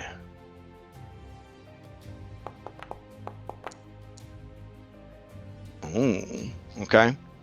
So you could share this rumor if you want. You have heard that the Dawnbeak Raiders are thought to be returned and undead, because they don't keep a lot of food on their ships, and they are infrequently, if ever, seen purchasing food. In public, they never take their masks off. The masks that they wear always have some kind of beak or some kind of animal with a beak, birdish kind of mask. But yeah, like that is the prevailing assumption, is that the majority of the Dawnbeak Raiders are undead. Okay. Captain Jade, if you could give me a D20 roll.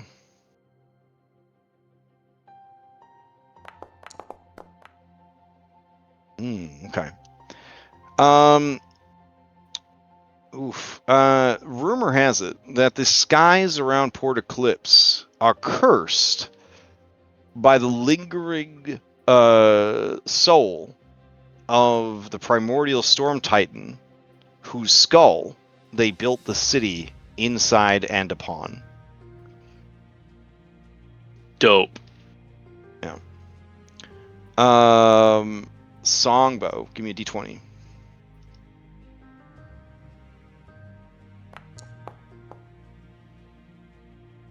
Okay. So the city is built on and inside a ginormous titan skull that just floats perpetually in the plane of air, also called the Endless Sky. Thank you, Pathfinder 1 sourcebook. And along the jawline,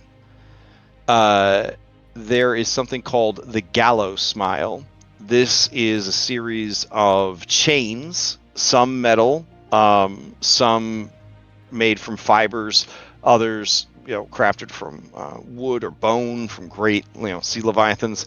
But these chains of different materials, they hold up the shattered remains of ships who basically were destroyed trying to attack or act against Port Eclipse. And there are so many now that there is actually an undead community that lives in the Gallows Smile in the mostly intact hulls and wrecks, and they're connected together with like rope bridges and stuff like that. There is rumored to be a vampire queen in exile who lives in the Gallows Smile. In exile from like the rest of the city, or You don't know the rest of the rumor. Okay. All the best rumors are incomplete, you know what I mean? All right, Cloud Hoof, give me a D20. Ready? Okay. It is said that every few years the skull groans and moves as if it's trying to say one last thing before it finally dies. This is rough on the housing because it's like a little earthquake every few years. They got to repair the houses and stuff. All right. With those rumors a buzz on the ship, the next day you get your one exploration. You head into this next hex closer to Port Eclipse. This hex is a hazard zone, so you can label it in your notes or whatever. This particular hex right here is a hazard zone.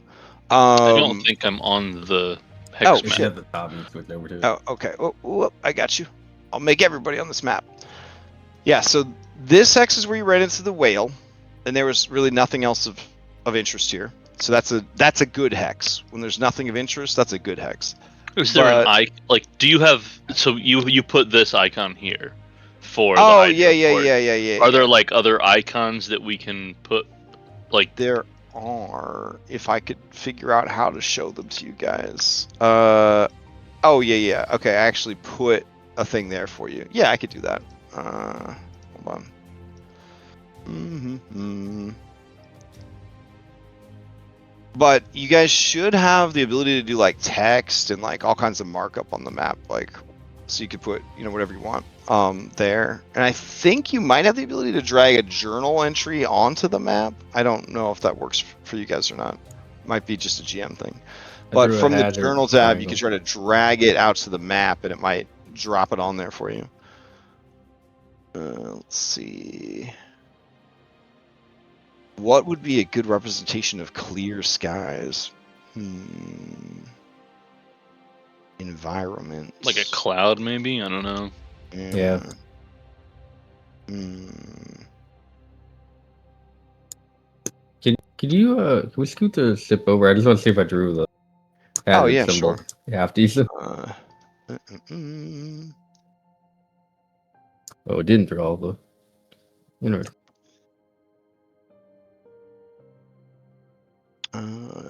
For now, we could do like a lighthouse. That's kind of like clear sailing. Yeah, we'll do that. All right. And then here, you wanted a hazard sign. I could do that. I tried to draw it, but it won't let me draw the anymore on that.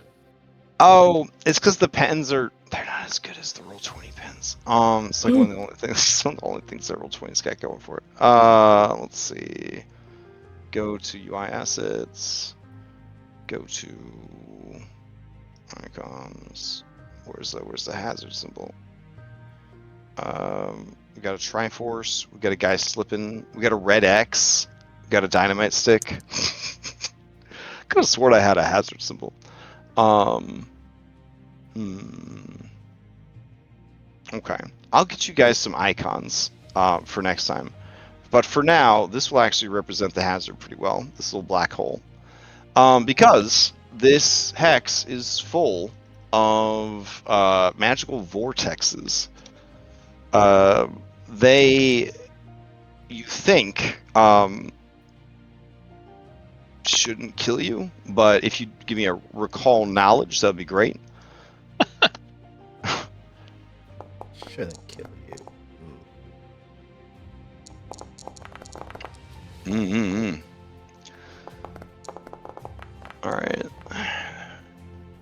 Oh, shoot. Sorry, wrong one.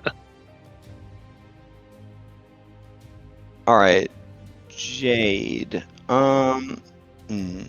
You're not 100% sure. They don't look safe. Is your take on it? Isaac, you have actually heard about this specific phenomenon. Let's see, Loritz. You no idea. Even plane of air lore. I mean, they're obviously magical. Probably shouldn't sail the ship into them if possible. Songbow, you can back up Isaac's claims that he's about to make about them. And Cloudhoof, you're not sure, but you know that they are not a natural phenomenon. They're a magical phenomenon. All right, Isaac. These are magic sinkholes. So basically, this whole area is littered with them, and it is from a failed teleportation Dwemer. Dwemer being a 10th level spell. So basically, at some point, some person or thing tried to do some heavy duty teleportation stuff in this area, and they sort of ruptured the stability of this part of the elemental plane of air. What you are seeing are not black holes, they are portals. that randomly link to other portals in the field. So imagine an asteroid field, but when the asteroid hits you, you get randomly teleported to a different asteroid.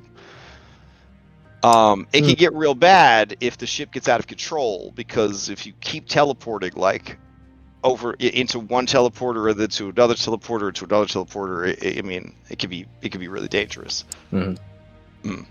So that's what's happening in this text. You don't want to get caught in the teleportation loop. So basically what will happen here is, if you try to have a fight here, if you ever engage in combat here, there will be, on the battle map, there will be like teleporters that like teleport randomly between each other. So like there'll be a random number of teleporters at each of the 3 heights, and then when you go into them, you won't know where it's going to teleport you until you use it, sort of thing. And then so it'd be a crazy place to get into a fight, but it could be advantageous maybe later on. I don't know.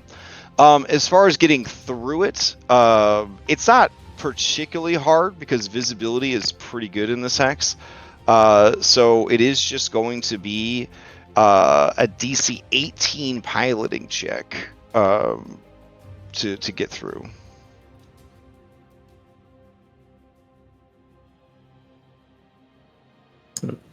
Failure just Remember that means you get a +1. Failure just means you spend the day frustrated. Critical failure means that everyone is going to be like fatigued and sickened from all of the teleporting that you inadvertently put them through.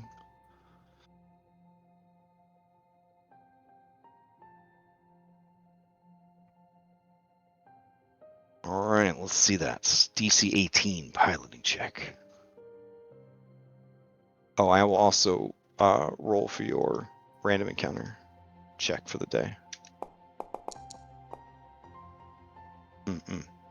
Stone still with us? Am I still with you guys? Mhm. Yeah. Sorry. You are, Okay. yeah. Okay. It was, I'm here. I'm here. Oh, okay. Give us that piloting check, DC 18. Skills. Sailing. Ooh. All right. That would. Oh, you're gonna retry it. Okay. Bah! Oh, Hell shit. yeah! All right. Yeah, you guys make it through the portal field, and you could sail on through the night and arrive in Port Eclipse fatigued, or you could slow things down, get some sleep, let the night captain take over, and arrive in the morning. I vote no on fatigue. Okay. Mhm. All right.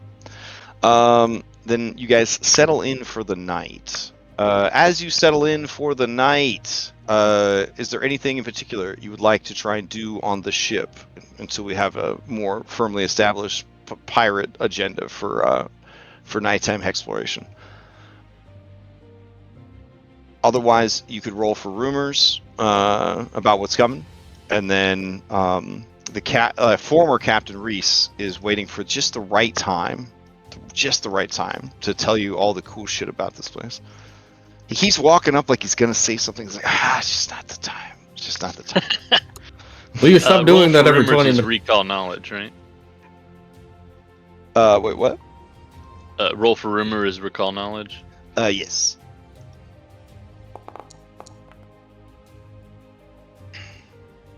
Ooh, dang, Songbow. Now that you're getting close, it's all coming back to you. It's all coming back to you, per your backstory. Goldleaf, you remember some stuff. Isaac, you remember some stuff. All right. Anybody else rolling for it, or you content with these 3 rumors? All right. Oh, dang. Okay, Jade, you actually recall something about this place. Another thing about this place. All right. All right, Songbow, give me a D20.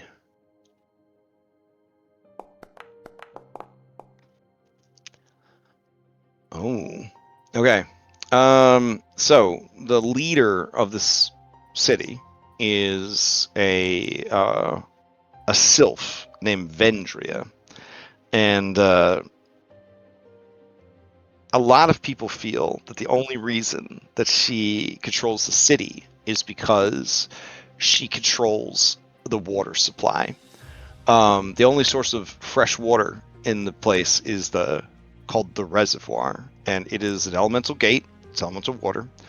And her cartel actually controls access to it and controls the market price of water.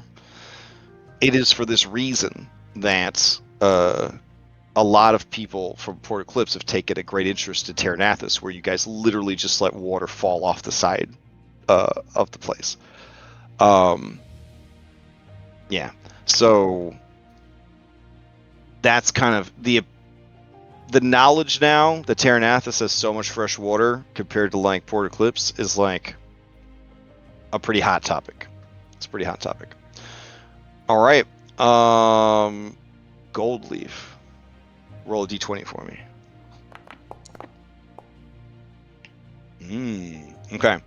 So the area at the top of the skull is called the Cobwebs.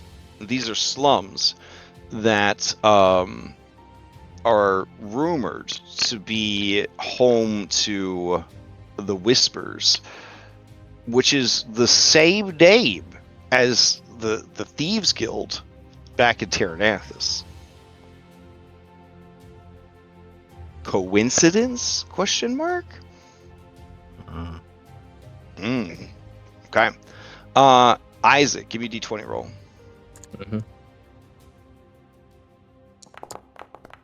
I was a D12 for some reason. Throw that in the trash. Oh, 13. Okay. There are a number of brothels and whorehouses. Obviously, it's a pirate town. Yep. But the two best in the city, you've heard things about Peggy's. Mm-hmm. I'm going to tell anyone who will listen. The proprietor of Peggy's is a zombie Hulk woman named Peggy. And she knows every secret, but she's not a big talker.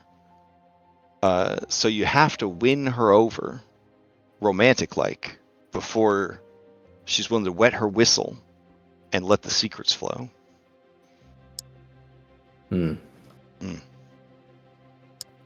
Sometimes I feel like Neil Patrick Harris from like Harold and Kumar, the way I play this character. It's a lot of Eldritch knowledge. There's a lot of Eldritch knowledge going around. All right, Jade, take us home with this D20 roll. See if you have any rumors that they haven't heard yet.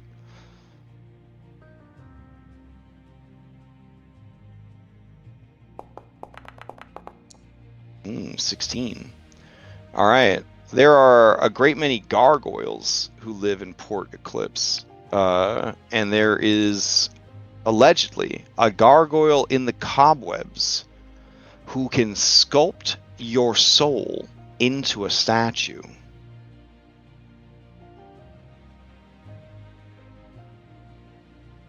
Hot. Which you think means it will kill your body. This is pretty big news if you're studying the return phenomenon and the transfers of souls. All right. As you guys are settling in for the night, the captain he could see the lights of the city far off in the distance. Not that it's dark, but like he could still see the lights of the city far off in the distance. And that's when he decides to drop this information on you. Here we go. All right. So basically, there's like a travel brochure, but I'll try to like present it to you as if Reese Irongale Durnall told you. He says, Port Eclipse, the city of bone and breath, where the wind forgets the law, and the law forgets your name. It's carved into the hollow skull of the long-dead sky titan, Goraktal. Port Eclipse floats like a scar in the clouds, lashed to the sky by elemental gravity anchors, and wrapped in wind-carved bone.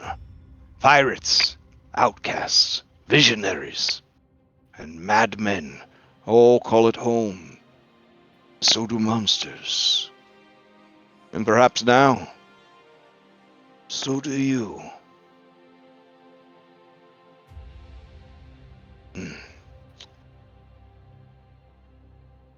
There are 8 major districts within the city.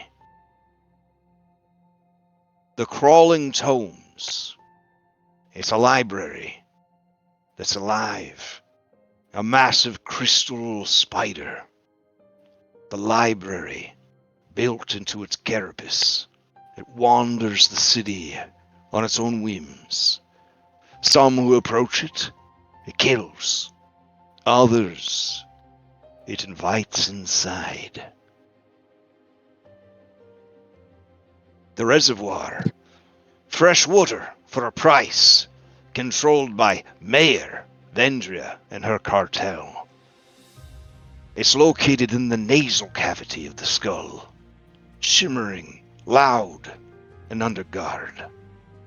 The cobwebs, echo-chambered thieves' quarter up in the upper skull folds, home to secrets, fences, whisper gangs, and people who make problems disappear.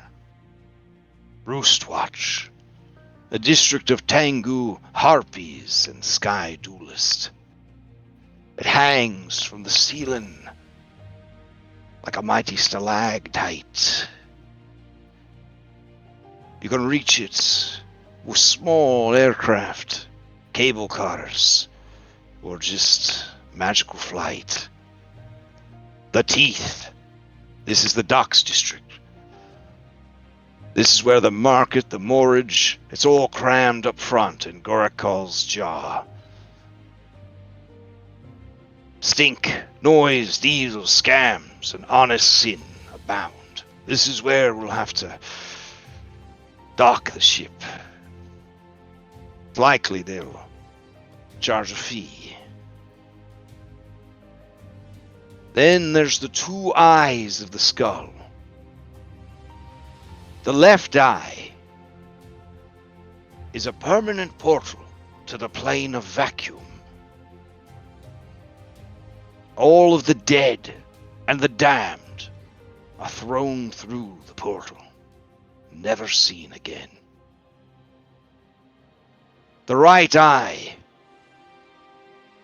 is filled with a massive stained glass clock. What time it keeps, none are sure. But some sort of robot angel tends to it.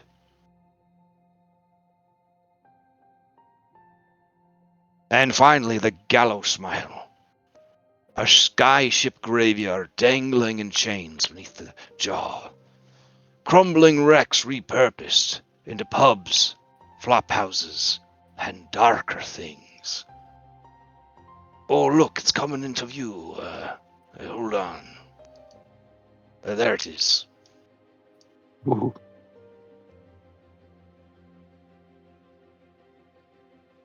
Now, the local governance and power, you've got Mayor Vendria. She rules in practice, backed by mercenaries and her monopoly on water. But the whispers, the echoes, Dawnbeak sympathizers, and foreign agents stir constantly under the surface. Justice is rare, survival common, and trust expensive. A few points of interest: the Knucklebones Casino, Peggy's, and you see him blush a little bit and kind of look away, Cox Landon. And then the fine marketplace, obviously. So keep one hand on your purse and one on your blade. Drink only sealed bottles, unless you really trust the barkeep. Don't look directly into the eye, even if it blinks at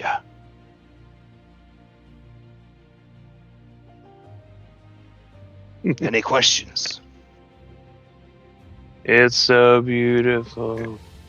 I'll give you guys access to this travel guide now.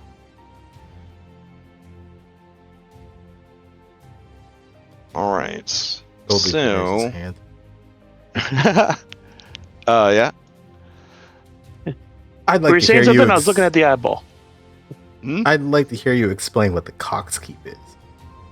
No, it's Cock's Landing. It's the premier, highest skilled bougie brothel in all of Port Eclipse. It's run by the harpies. They sing to you. Oh, His eyes go distant when he says that. sounds like there's more to this story you're gonna have to tell. Maybe it's a story you'll live for yourself. One would hope.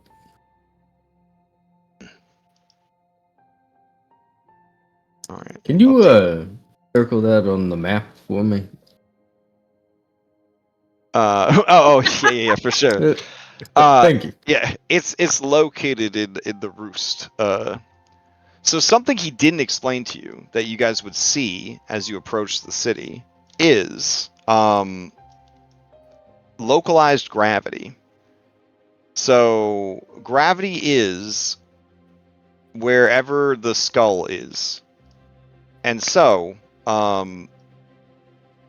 they are able to build on all the interior surface. So it's kind of, if you're familiar with the sigil from or sigil from Planescape, basically like the town is the inside of the skull, so it's every part of the inside of the that's skull awesome. wrapping all the way around. Yeah, I was And it's wondering dark. if those were and buildings it's on the dark. roof of this Yeah, mountain. it's dark in there. Yeah. Oh yeah. If you zoom in, those teeth are actually upside down towers.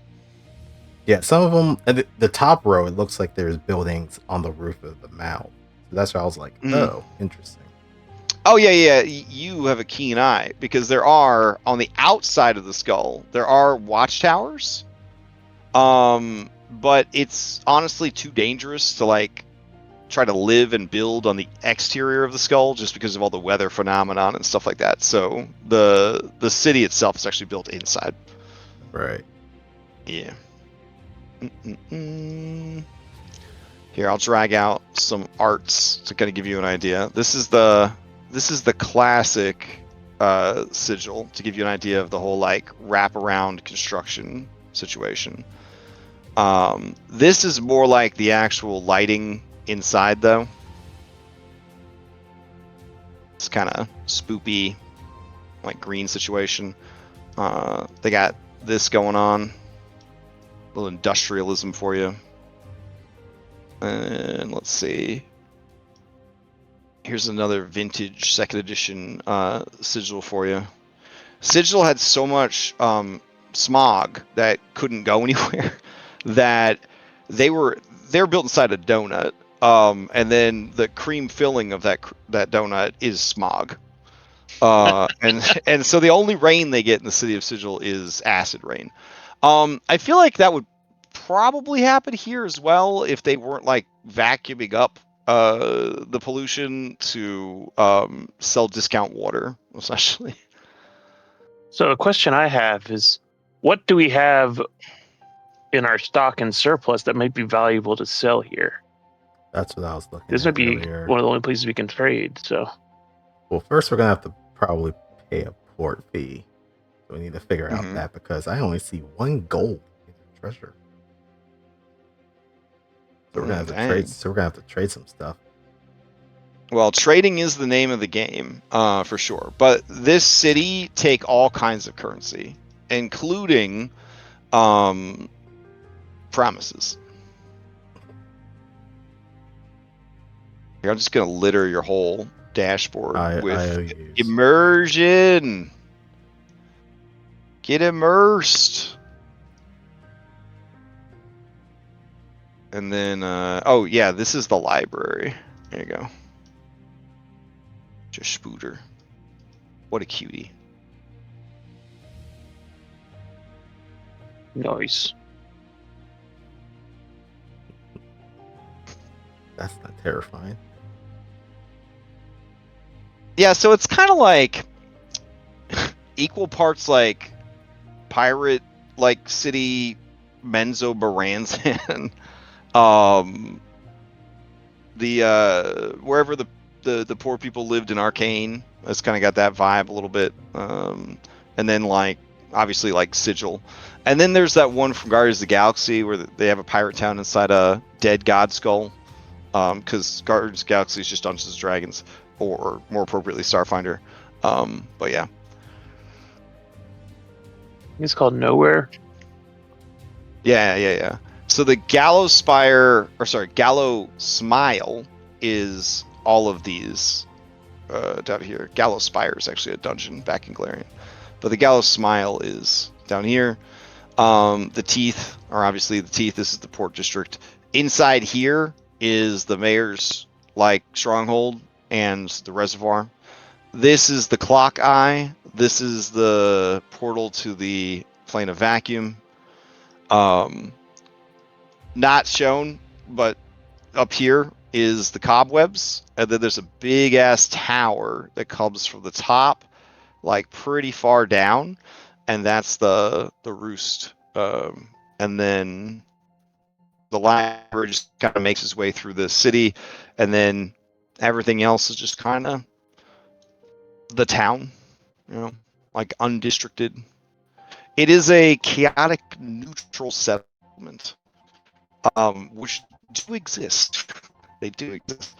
But a chaotic neutral society has no stable laws. But they do have laws. It's just that the laws are almost always made up by whoever is currently in charge, and that person who is in charge doesn't have a lot of legitimacy to stay in charge. So that's sort of a chaotic neutral society. Or they're ruled by 3 adventurers, one of which is an awakened parrot. That's another chaotic neutral settlement that I can think of. Anyways. It's a settlement of heroes. I want to go to that library. I want to go to that library so bad. Yeah, I mean, again, sandboxing, you can do whatever you want, engage with whatever part of the city that you guys want. And then the first stop would, of course, be paying for your docking fees. Let's change up the music real quick.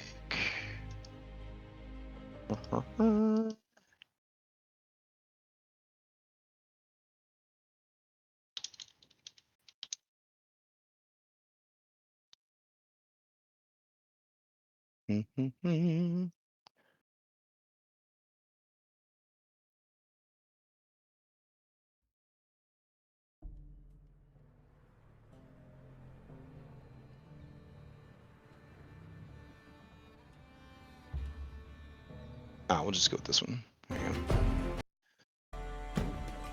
All right. So as you guys pull up with your fresh, minty ship, says the Skyhaven on the side, you are flagged down by the old dockmaster, and it's pretty standard fare. Like, they want to know what name you'd like to list.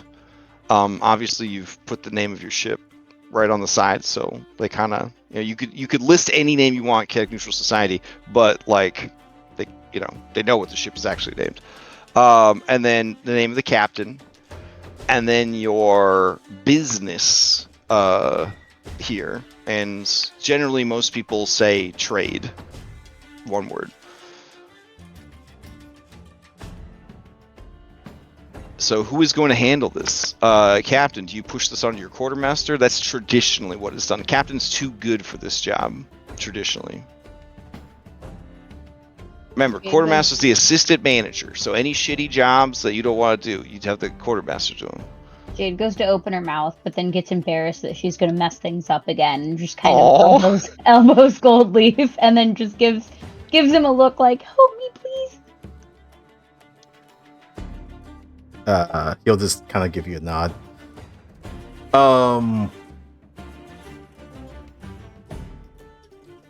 You can put us down as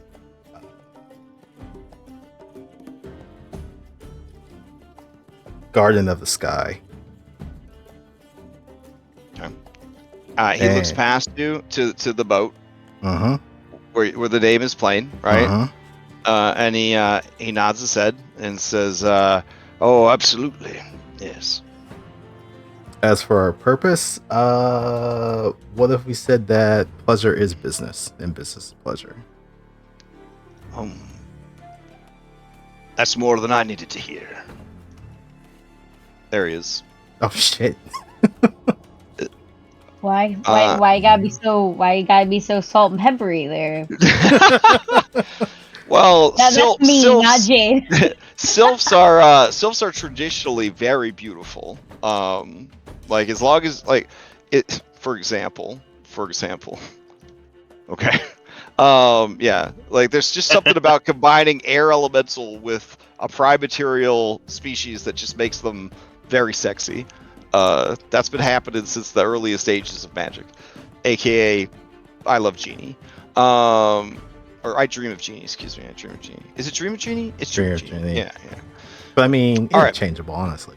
I mean, I love her. I love her so much. So, all right. You guys have a you're a small craft, right? You're pretty Corsair. small. Okay, never mind. All right. But it's a fixer-upper. Okay, they're gonna start by charging you 25 equivalent gold a day. You can try to negotiate this down with a diplomacy or a lore skill that you can convince us is appropriate for this. On a success, you can reduce it to 20, and on a critical success, you could reduce it to 15 a day. I would probably just do a diplomacy. Do you want to roll it and I aid you, Captain? And Or the do man you wanna does aid explain me? to you. He does explain to you. Yes, well, your ship is of a size that would require basic mooring, bridge access, and 1 hour safe window for unloading and loading. If you want anything else, it's extra. There's the storm tax, which if we deem the weather's too bad, you might be charged for it. There's the customs discretion charge, unless you're alright with my men searching your ship. There's the priority descent. Since we let you in easy, we'll just switch this around to be the priority ascent. Basically, there might be a queue to get your ship on moored, and, well, paying customers seem to always find their way to the front of the line. Oh, and of course, don't forget to tip your dockmaster. And he winks his one remaining eye at you. Jade decides to speak up, and she says, "Oh, don't worry. We'd be happy to tip the dockmaster, but if it was cheaper, the dockmaster would receive so much more after." Oh, dang. Take this girl to Applebee's. Holy shit, you gonna get free appetizers? Alright, go ahead and give me that roll. I will aid Jade.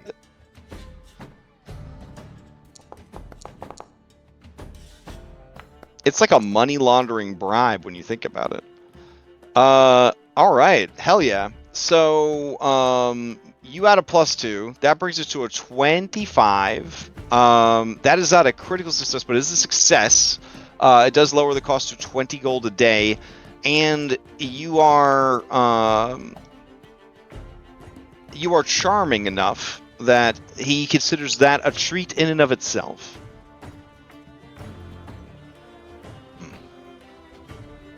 He informs you, well, your ship's in good hands, and it looks like it's in relatively good shape. If you did want it scrubbed down, cleaned, or anything else, those services are available. Keep in mind, all you've paid for is a place to leave your ship. Water, space, and peace are not free, nor is forgetfulness. And when you return, if you don't have the money, you don't have a ship.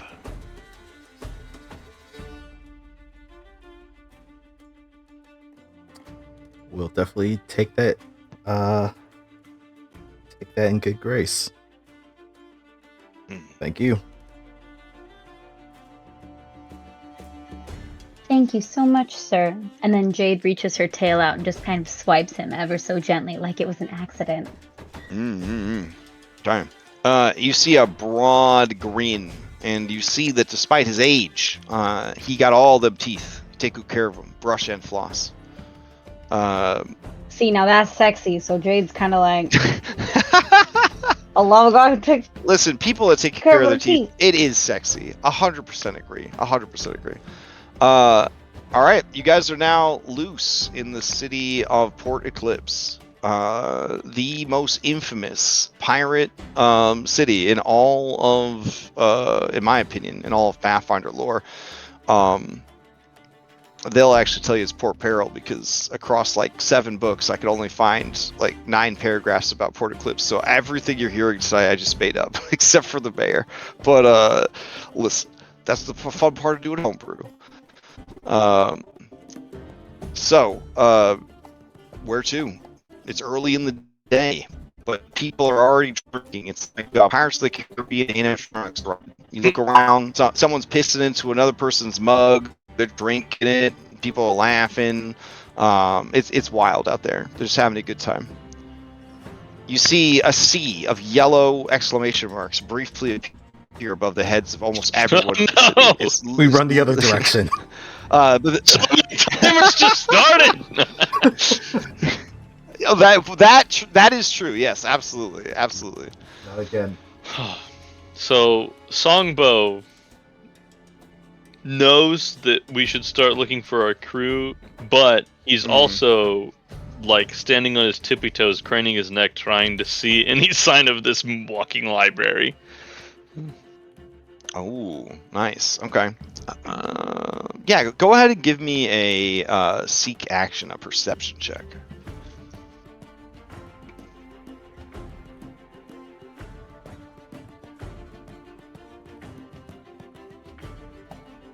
Oh, I can't do that from the bar. I have to open my... Oh, did you guys know that when you click on your character sheet, or not your character sheet, your miniature, there should be 4 windows that pop out, and they've got like information, but you can click on the information in the windows, and it will roll the dice. Hey, Crash, guess what map we're on? Oh, my bad. Sorry. Man, I put all these cool artworks down and everything. Look at your homepage right now. Oh, wow. damn, That's nice. awesome. Yeah. We can rewind the past 15 minutes and we'll take it all over again. Yeah. Look, there's the guy with the buildings wrapping around. And sorry, you guys have access to both maps. I didn't think so. Yeah. Okay. You got this. You got industrial area. Oh, nice. That's why I was talking about the smog. There's the scooter. I was theater of the minding it so hard. Wow, yeah. did the theater of mind match up to the pictures? Decently close. Yeah, this is the teeth over here. You can see the teeth. Yeah. All right, sweet. So let's do that perception check. Now that you have access to So your miniature. when I go to click on perception, Uh huh. it says that there's not a combat. Oh. There's not an encounter. And if I click on my mini, Uh huh. I don't have things that pop out on the side. What? Really? That was working at one point. I don't know when it stopped working. Oh. But I do remember having that option at one point. If it's not working, it could have just not loaded when your mods loaded. Like sometimes if there's a lot of mods, not all of them load. That makes sense. Yeah. How does one go about rolling a perception check on demand? Here we go. Mhm. Nope, it just says there's no active encounter. That's weird. Why do you need an active encounter? I have no idea. You might have Do you have your desynced. character You might sheet have open? desynced. Are you rolling off the action macro? Is that what's going on? Or just off your sheet? Okay, there we go. Okay. All right. Yeah, all right. I'm not good at perception. As you look around, it's nothing but butts because you're a smalls. All right, describe them to me. All right. One of them is hard and stony. Okay. Okay. One of them is hard to discern with a 12 because of the long coat he wears. That makes sense. One of them is like two Easter hams kissing. Nice. Mm-hmm. One of them is like two watermelons kissing. One of them is like a bag of soggy leaves. Oh. Wow. Wow. I see how it is. One of them is so pert, it makes you start to kind of maybe feel something. But then you get distracted because you're like, where's the fucking spider? Yeah. One of them is toned like they do nothing but yoga all day. Long coat, hard to tell. Fit. Flat, sorry, Samuel. Oh. This one's like two Perfect. pumpkin. Oh. This is like two jack-o'-lanterns making out. How does he cram him into his pants every day? I This one's imagine built. it's like a this pickle. one's built like a brick shit house. Yeah, I we knew imagine this. Billy Bong's like a pickle, and then two giant ass pumpkins like sitting at the bottom of it. Like he's shaped like a log with two pumpkins hanging off of it. He is. Yeah, he's shaped like a dick butt. Absolutely. Absolutely. Yeah. Dick butt. All right. Well, there you go. That's probably the best you're ever going to do on a 12 perception check in Pathfinder. So. I imagine gravel just being like this big lumpy rock, but then like on the backside where an ass would be are just two completely smoothed edges with a crevasse right in the middle of it, just a little crack, and it's because they were worn smooth by the weather, because that's like where he was sticking out of the ground before he was awakened. Oh, we just okay. gave, we just gave I this was thing gonna- I lore was for gonna his take, like- ass. I was gonna take like the pug approach, and it just looks like there's a little belly button on the back, and that's where rock deposits come out. I was taking you literally, and there was like literally like brick fucking houses. Where it's both. Nah, gravel's caked Oh, up. I you forgot. guys. I forgot one. I'm sorry. Past its prime. Oh. Past its prime. Alright. Starting to sag. He do wear them loose pirate pants though, so it was hard to get a read on it. But you thought, if I can't see the spider, I might as well go science. So you did a full scientific evaluation. All right. So now that you can see the cool art that I was trying my best to describe as I was showing it to you, thinking that everyone was seeing it. Yeah. So you're starting here in the teeth. From the teeth, when you look out, it kind of has this vibe and like this vibe. So there's definitely like an air quality issue here. So there's this sort of a greenish purple haze, or just industrial smog. You don't see the spider with your 12, but it's got to be in there somewhere. And then up near the top of the skull are these like really spooky kind of dangling like structures. And you do see people just like walking on the walls and the ceiling. And as you can see in this piece right here, which is just the most iconic sigil artwork ever released. Like that's the vibes, right? Of like everywhere you look, there's city.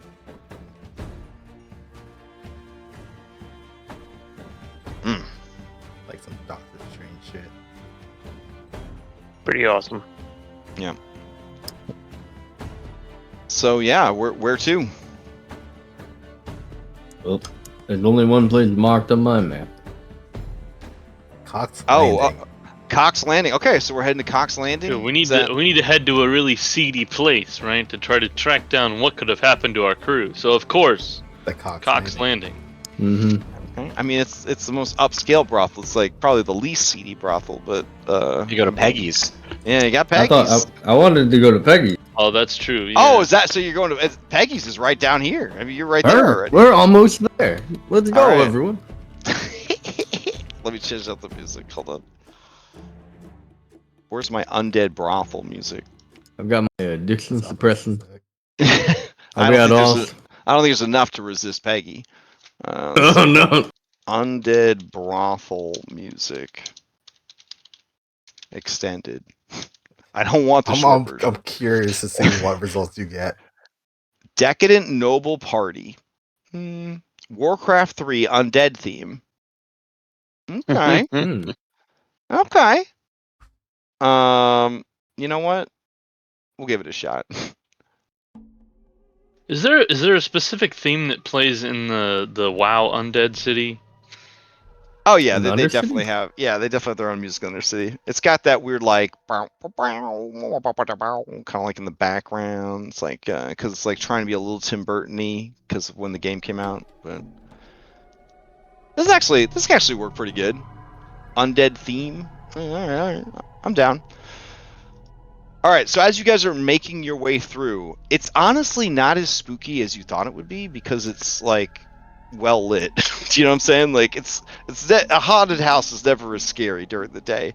And you do see that there are undead, there are skeletons, there are zombies, there are ghouls, both original and revised, because it's a thing that happened.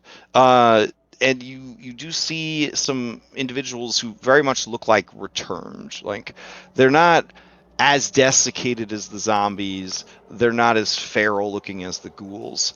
But they do have that sallow look to them. Like they are definitely not alive.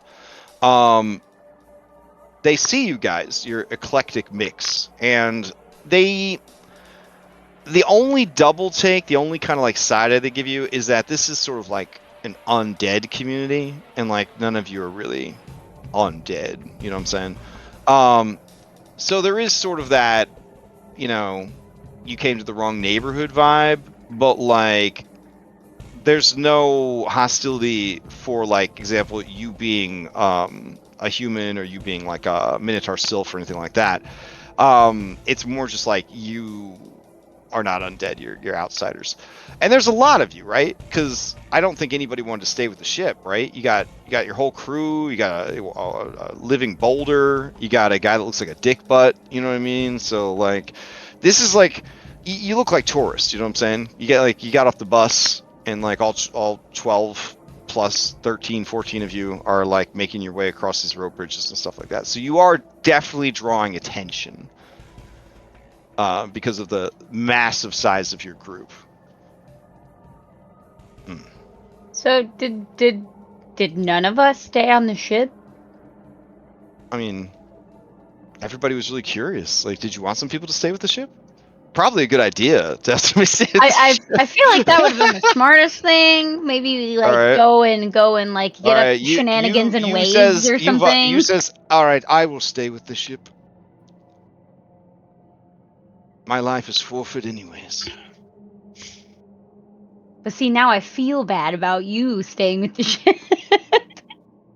You really gotta work All on right, his all right. attitude. Everybody, You see Billy Bond is like hiding behind Kalos, and Kalos is looking around, sees all the undead, sees like the city with his incredible vision, like half elf vision. He sees the spider library off in the distance. He's like, I will also stay with the ship. And then as he moves, you see Billy Bong throw himself behind the captain.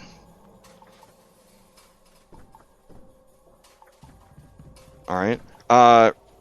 Reese, Iron Gale Journal. He says, I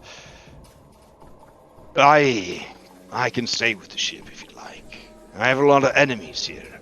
I do have 2 contacts willing to reach out to. Maybe 3 if they're still alive. Should we reach out to them on your behest, or you want to come with? You could try. It might carry more weight if I was there, but again, I might draw the wrong kind of attention if I come with you.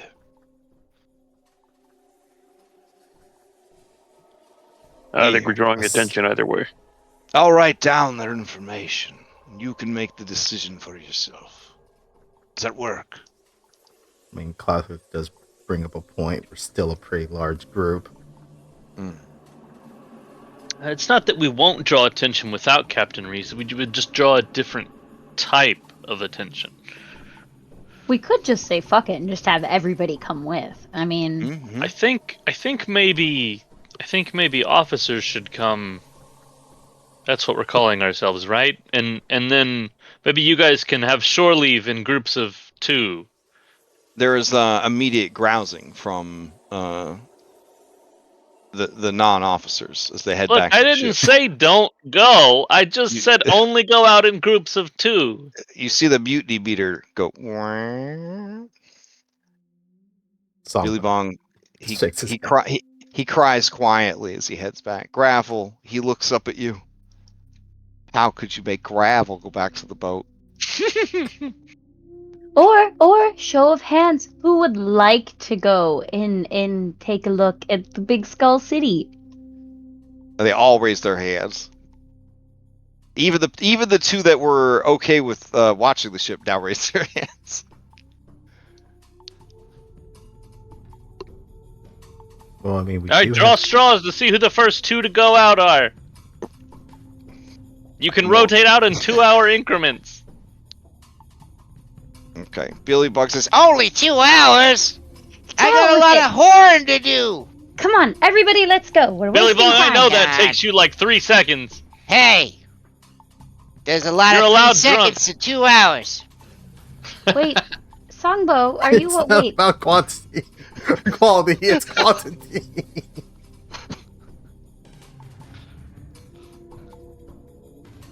Jade gives up and just tells everybody to come on, and You we'll hear see as you're what walking. You tell them to just come with you? No one stay with the ship? I feel like we're just digging ourselves in deep, and everybody's getting upset with whatever we do. Well, you're the captain. You gotta decide. I know, but Jade gets nervous.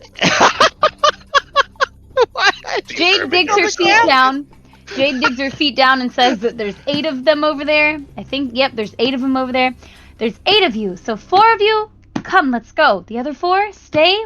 We'll be back shortly, I hope, and then we'll swap out. All right. I mean, Miranda we will says- have to be I back. have a question, Captain. I have a question. Yes, Miranda. How about a compromise? You guys go do what you're gonna do, and then 4 of us will go out and do what we want to do. And then we'll come back and then let the other 4 go out and do what they want to do. You do know mechanically this will deprive you of a B team.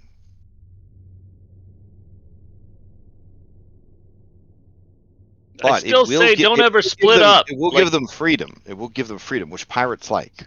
That's also a bad thing. That's how they get into deep shit. All right. What if We haven't what learned if, that lesson yet. What if 2? What if That's 2 members methodology. come with us? I'm a doctor. What if 2 members come with us? 3 go out, 3 stay, and then we could rotate the group.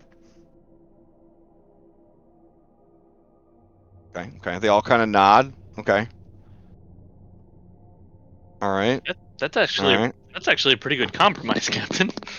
Silver Eye says, well, who goes with you? Who would like to come with us? Well, since we need to find some contacts. I think Captain I Reese would think probably maybe come we with should us. bring the captain and Silver Eye with us. Oh, Kalos goes back. I'm sorry, Callus. It's just I feel like she probably has some sort of underworld experience that we could draw upon here in Pirateburg. Also, It's fine. in I'll case- just watch the ship. It's fine. You're still gonna get a chance. The slight Shit. smile that Jade had on her face when Kalos walked over, and then after Songbo opened his mouth, she didn't say anything, and she hoped that nobody saw it, but she was slightly sad. You're pretty sure Kalos was reaching out to hold your hand because he's a little scared of Port Eclipse, and then he quickly pulled his hand back and went back to the ship. Jade didn't notice, so that she wouldn't. Oh, okay.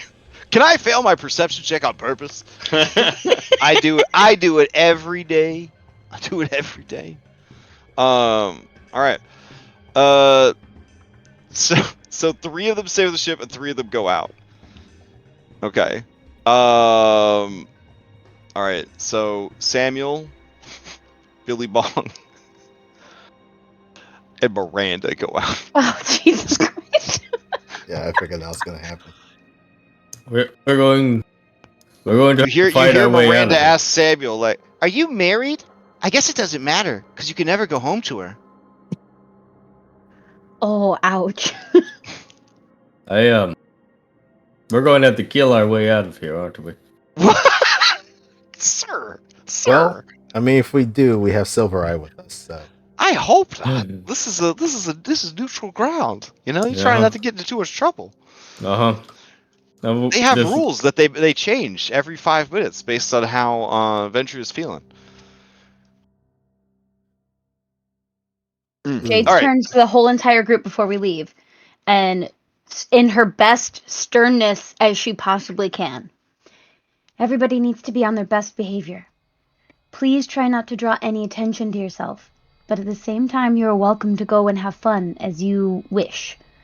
We need to make sure that we're here to find our missing crewmates. That is our utmost priority. Let's go. Agreed. Now let's get to that whorehouse.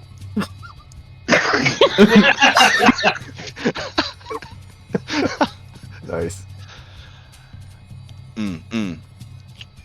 All right. Oh, so activating one of our B team. I guess Silver Eye is gonna get activated. Okay. As you activate her, she says some like catchy like catchphrase. You know what I mean? Like you're playing fucking like one of those computer PT RPGs or whatever. And she Time says to paint the town red. Oh, that sounds like something Starian would say. Like that's not the vibes that she's going for. Would she say that back? No. Oh, okay. She says, "I'll keep an eye out." Nice. All eye puns all the time. Nice. Okay. All right. As you guys did, there's a barker over here. Well, not over there, but we're in the theater of the mind with pictures because I don't have a very good imagination. All right. No, that's the map. It starts barking at you. Hey, welcome to town. No, this guy, girl, this person, this very sexy skeleton. Is that your Damn. It's not Jericho Darling. I knew when I picked this star, I was like, someone's gonna be like, is that Jericho Darling? God damn it! Why is everything so sexy? Right? I was like, God, that's kind of a sexy skeleton, though. The skeleton says, "Oh, hey, new in town? What can I do for you? What are you looking for?" And the gallows smile. We're looking for Hoping Peggy's. to bring someone back? Hoping to find someone that went missing? Looking for Peggy's. Oh, you're looking for Peggy's. That's right over there. And you see this long ass bony finger kind of point, much further along, and you see this big, decrepit like barge, and it says Peggy across the top in the biggest like block letters possible, and they have like the electric lights, even though it doesn't really get dark out here. It's kind of dark inside. Like the intention was there, you know what I mean? Even at this hour, you hear the bawdy music and the rowdiness. You watch from a distance as one of the remaining unshattered windows shatters. Someone is thrown out, and they just plummet infinitely in the endless skies. And then the guy says, or the skeleton, excuse me, says, "It's a rough place, but a fun time. If you're feeling lucky and want a better time, might I recommend heading over to Knucklebones?" That's Skeleton? a casino, Here, right? why don't I give you some bones to get you started? And then they go to offer you like free casino chips, like you're a kid in Pokemon. Like, oh, you don't have a coin case yet. Here, let me give you one. Oh, right. Sorry. Thank you for the supply of the Yeah. the dialogue. He realizes when you don't take them, he says, "Oh, you don't have a coin case yet. Here on the house." And then it has the logo for Knucklebones, which is 5 skulls in a row. And then they have different expressions on their face, which is pretty impressive for skulls. He's like, Wait, the logo for Knucklebones isn't a skeletal hand? nah, No, it's just the knuckles. It's the 5 skulls in a row that represent, like, because like the 5th one's like off to the side a little bit. Yeah. does he go like, you're of gambling age, over 11, you know? Yeah, I mean, you're only gambling for living creatures, so it's not Oh, illegal. Jesus. Casino, oh, slave wow. house. It's terrible. Free Well, knuckle now I gotta bones make- and a complimentary case? This place sounds amazing. Now I'm having to make a Knucklebones carrying case. Hold on. Coin case. Alright. I got it. Nice. Alright. I should have made it a container, and then you could have put your coins in it. Damn. If only I knew more about Pathfinder. It's not too late. I can fix this. I can fix this. Hold on. Let's see. Create item. Container. Oh, we're cooking now. Alright. Sweet. Does anyone not take a complimentary Knucklebones case? Was he handing one to each of us, or? Oh, I thought it was one for all of us. Yeah. I don't know. I mean, each of you, like, that'd be weird. Oh no, I'll definitely take one. Like, Oh. yeah, Yeah. like, did you just give one person for the whole group? Like, pirates aren't really big on sharing their wealth, their just- butts, but maybe not their wealth. So When we go to the casino, make sure you check the trash cans. Sometimes people throw away chips. all right. I feel like there's So- an extra story behind that, but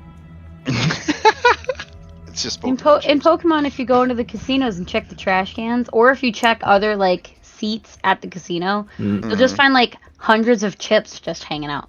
oh yeah, Sometimes it's like they're in a corner too, aren't they? Or am I misremembering that? Yeah, they're in like mystery spots. All right, so you guys are pretty rich because each of these bone chips is worth 1 gold. Mm-hmm. All So we right. just go in, we trade it for real money, and then we And then you leave. just leave. You just defeat them. He's like, "Damn, not again." The boss is gonna kill me. Oh, I'm already dead. Oh, ho, ho, ho, ho. All right. Let me get you Knucklebones cases.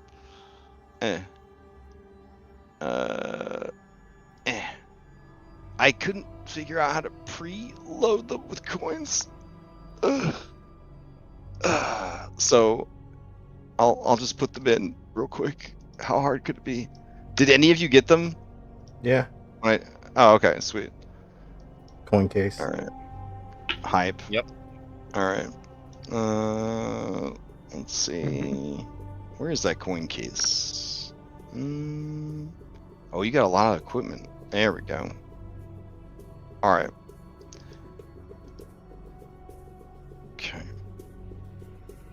Do you want to put them in the coin cases yourselves? Sure you do. There you go. Increase that to 5. There you go. This is taking forever.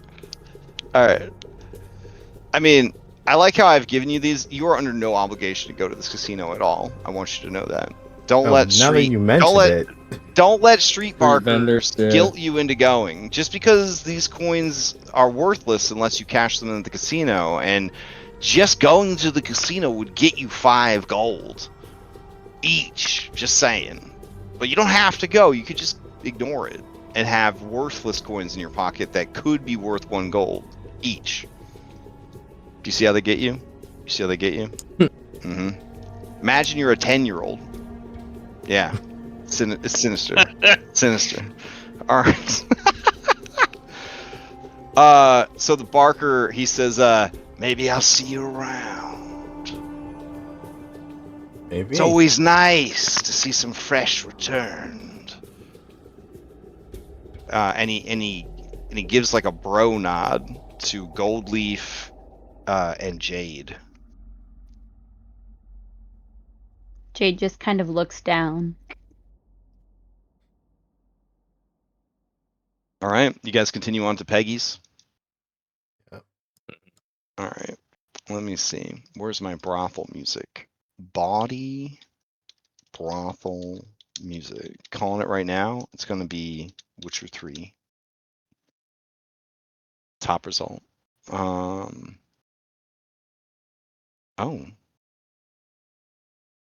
No. Okay. Thief Ambience House of Blossoms, Brothel and Opium Den. I feel like Peggy's is a bit more rowdy than that. All right, let's see.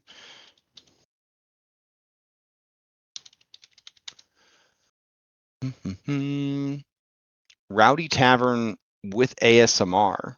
Oh, sounds pretty tempting. All right. Constant bar fight. That's what we're going for. All right. You guys arrive at Peggy's. Let me swap out my Theater of the Mind NPC placeholder. Okay. And where are you at, Peggy? For a zombie Hulk, Peggy also hella sexy. I'm just saying. So when you arrive, you were greeted at the door by a mummy. And the mummy says, good evening, or morning, or afternoon, whatever you need it to be. All are welcome, all day and all night. At Peggy's, we're having a special on fried bone marrow or pickles. Interesting. Do you take? What do you mean or? You can pick, I think, right? Yes. So like, or but you if could I get get get one, I'm not able to use the special in the other one. oh, you want to get a mixer basket? Or That like can be just arranged. 2 of them. I just feel like or is a weird way to phrase your specials. Oh, you can order the special as many times as you'd like, sir. Do you take knuckles, bones, chips? Oh, unfortunately, we're in a business partnership with Knucklebones. We cannot accept their chips unless they are of gold caliber. But you only win gold caliber chips by participating in their tournaments. They're tournaments. Oh, yes. They have a number of games to delight and enrage.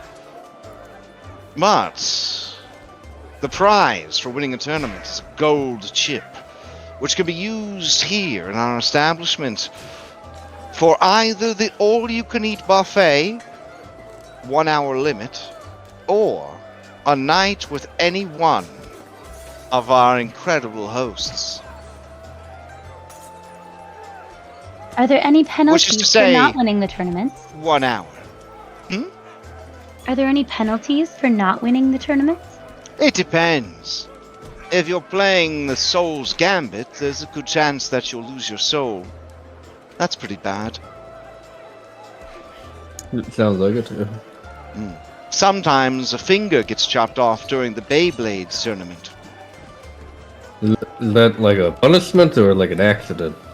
Oh, is the gentleman not familiar with Beyblades, the #1 pastime of the Jathum people? I'm going to recall knowledge to learn more about Beyblade. Yeah, sure. Okay, so as creatures of wind, there is nothing cooler to the Jathum than a whirlwind. But what if you could make a whirlwind out of swords and knives and make it fight other whirlwinds made of swords and knives?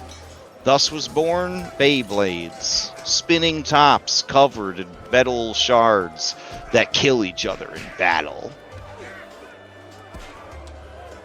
They bring out porcelain tubs. Let it rip. Fight. Yeah, okay, you are familiar with it. Oh, when you say let it rip, she lets out a titter and says, "Ah, the sir was just playing with me. Are you tugging at my bandages?" I bet he would if you asked nicely. Oh, wow. She titters again and says, "Ah, a crew of charmers. You're new in town. What would I call you?" Do you have We're a the crew of the reputation? Skyhaven. Oh, what is the And then I look Skyhaven? over at Goldleaf like, oh fuck, that's not the name that he said. Alright. She's like, she's going to try to do a recall knowledge check real quick. Since the ship has done nothing since it was made, there's no way that she would know anything about it. She says, "I've heard of that ship. You're scoundrels, aren't you?" No. You're right on the money. But how can we just Stop talking so low. Goldleaf? I stomp on Songo's foot. Ow! Sorry, But you are- Oh no, Songbo, are you hurt? You should probably bend down and take care of that and stop talking. But you are correct. We are new in town, and well, we're trying to get lay of the lands. Oh, And we thought that you're Peggy's would be trying to the get best. laid on land. Well, you've come to the right place. Yes, Oh, thank God. Exactly. We I also hear this specialize is an opium in den. pegging, but we do offer other services as well. Oh. Oh, I thought Peggy was a person. Oh, Peggy is a person. She's right over there. And you see Peggy over there. Peggy is singing soft jazz music on the stage. Because she is a zombie Hulk, it just sounds like a very large, sexy zombie trying to sing jazz music, but unable to enunciate anything. Like mumbling, like grunting. Yeah. Yeah. Why them titties gotta Peggy- be so big? No, right? They're really big because Peggy 12 feet tall. Okay. Oh, that's a big Yeah, that makes bitch. sense. Huge man. And Peggy has a lot of admirers. I mean, there's a lot of creatures around the state. I didn't mean to say creatures, but it's the fastest way to sum it up. There's a lot of creatures around the stage. And they are enraptured by her sonorous voice. Oh, is I that wanna- what they're enraptured by? But I will say, Jade, whatever preservation magic Peggy is paying for is working, because there's no rigor mortis on them. Rigor mortis. Oh, damn, bro. I wasn't going to go there, but that's pretty good. Yeah. Anyways, seeing your interest, she says, "Oh, please don't get your hopes up. Madam Peggy only pegs for 3 gold chips. I mean, that is a It's deal. considered one of the greatest honors in Port Eclipse. Many brag That about the must be time so they were pegged. empowering. It is. Well, I wouldn't know. I'm terrible at Beyblades. I linked the anime theme opener, by the way, in chat. If you guys haven't seen it, it's worth it. Wait, what? Like it in right here? Founder, yeah. Okay, let me click on it. I'm sorry, but I have half a mind to be like, you want to join our crew? I think we're gonna go with some Beyblades in a second. Her quest to become a champion Beyblader. Yeah. Absolutely. Dude, there's a definitely tournament. recruit dope ass mummy woman. There's a tournament in a couple of months.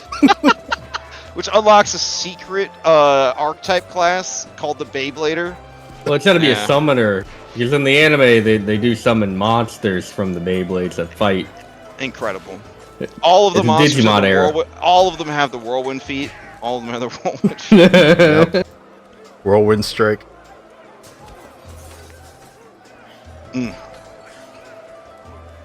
All right. Damn, now I just want to play Slay the Spire. Did you get Beyblades in Slay the Spire? Is that...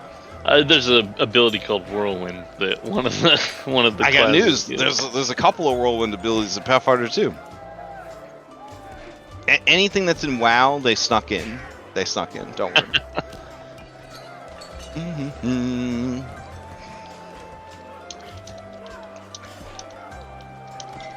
Is it in WoW? It's somewhere in Pathfinder. Yep. And it'll work almost identically.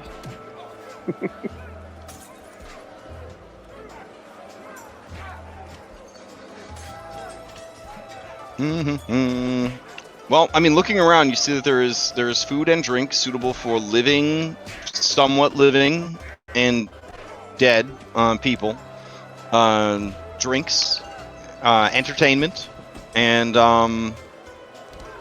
more entertainment. They do operate on a gold standard, but they take all forms of currency. They have a money changer on premises. Real, except for chips from the. But they won't Another accept. They won't accept 1 gold bone chips. Those are baby chips. That's the one currency they don't accept. It's almost like they're helping their business partner, you know. In fact, with your passive perception, Cloudhoof, you do see that there is a coin pouch, a coin pouch with 5 coins in it, in the trash can by the door. I'll pick it It's up. just like the game. I'll get 5 more coins. All right, cool. Hell yeah! Here, I'll give you another coin case. There you go. Them two. I put the coin You case fucking in your merge coin them? case. Oh man, case. awesome! I think they explode and create a portal into the astral plane when that happens. Yeah. The bone chip plane. All right, cool. Oh yeah, Alright. into the plane of Plane of casino. gambling. Yeah. The bartender shouts out. Is a fine looking skeleton. Shouts out, "Hey Tiffy, Tiffy, hey, Tiffy!" The mummy looks around because her name is Tiffy, and she heads over to she says, "Excuse me," and she heads over to the bar. Goldleaf, I'm gonna be honest. As an assistant manager, you could feel what she's feeling right now. You guys are on the same level. You're on the same. Yeah, Why do you think I asked her if she wants to join? I didn't actually say that, but why do you think I mentioned you want to join the crew? I could tell. All right, she goes over and she seems to be explaining to the skeleton how to make a drink that someone ordered. Because as the quartermaster, she knows how to do all the jobs. Of course, she also has bardic lore. Mm. But the main stage that has Peggy on it, and she's still singing right now. Oh, yeah, she's has a unending constitution as a zombie. So yeah, she just sings constantly. Songbo puts a hand on Jade's shoulder and then like a hand on like Cloudhoof's like calf, I guess, to sort of huddle the group together. And he's like it might just be because she's the first NPC we've met in Pirateburg, but I kind of want to recruit the mummy lady. You got that too? She just seems so competent. He does. Yeah, she's sexy too. That little eye. That's such a cute little eye. And if we got another person with only one eye that you can see, maybe Silver Eye wouldn't feel like she's the only one. You know She what? wouldn't be a fucking one-eyed person. You had you've it good, you've and met then you met two people with one eye since you arrived. The Dockmaster and the Bubby are only rocking one eyeball. It's almost like in this profession where people have guns and are shooting at each other all the time. And both someone's always gonna that be- can blind you. Yeah, You know, exactly. we could yeah. try to recruit Mr. Dockmaster too. I was gonna say he did look like a silver fox. And I'm so glad we came here to recruit new crew members. Yeah, we got it. We should probably find the old ones too, though. That is the biggest priority. I think what we need to do is come up with a game plan. Yeah, and we mostly we spread need to out. make sure we find that cube. Yeah, that's probably number one. All right, how about No, this? at this point, have you guys kind of moved away from the door to kind of like not have the wall? Yeah, we like Yeah. shove on the one side of the little Oh. entryway. Yeah. Okay. A waitress comes up. Her head is affixed to her skirts, and you hear her voice from that general vicinity, like her hip area. And she says, What'll it be?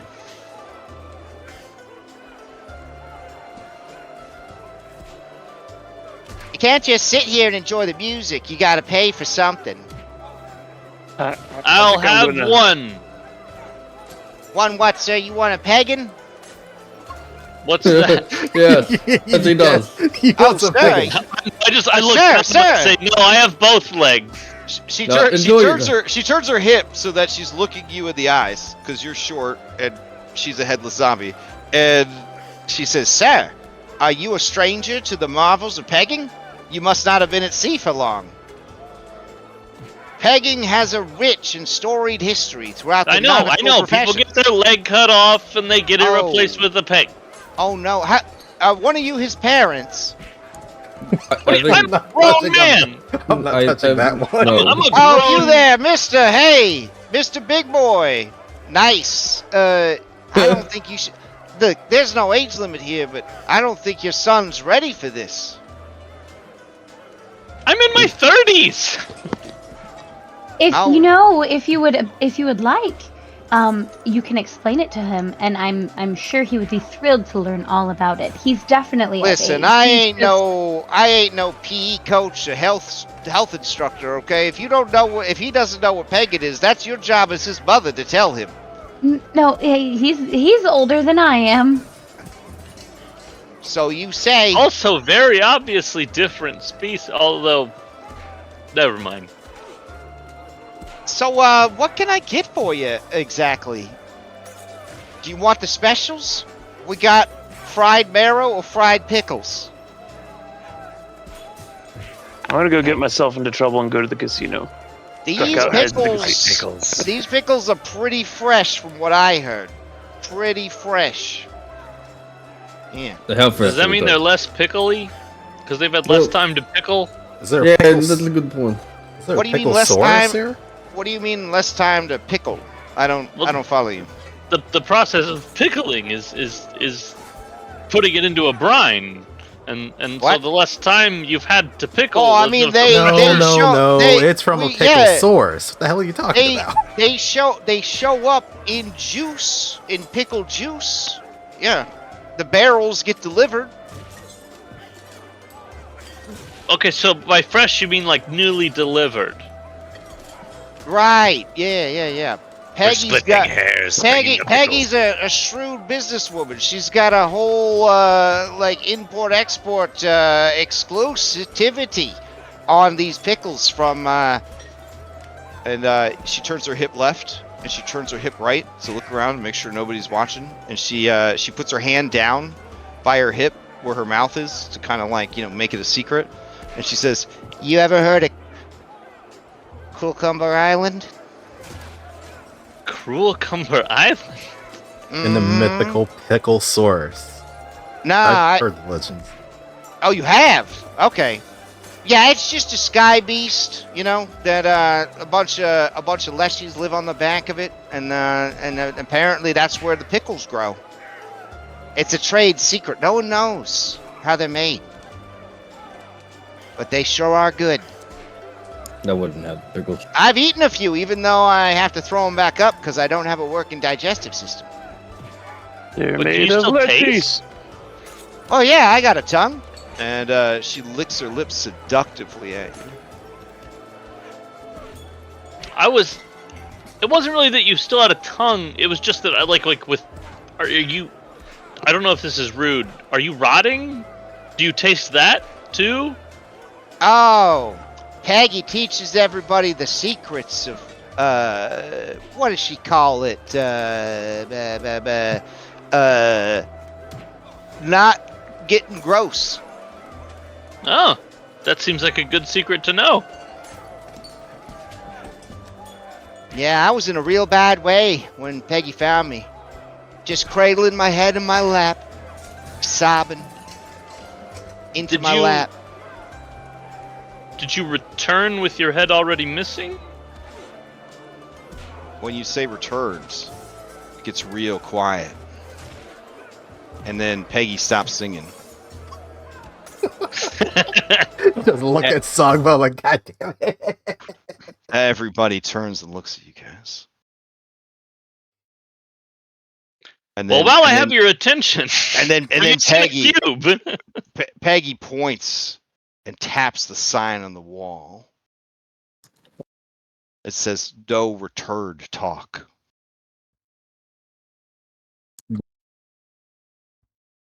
Oop! I didn't mean to roll that.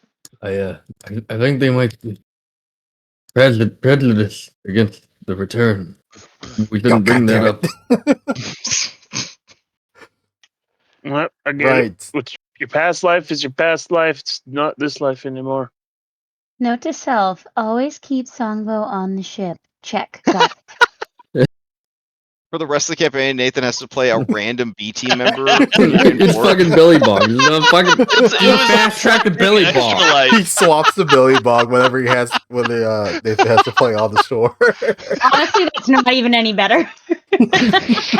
It's like during Extra Life where I left my craftsman's character behind for like 6 hours so that he could make something. Played a different character. Yeah. Oh man.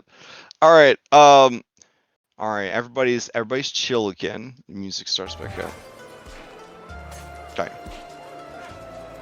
Ooh.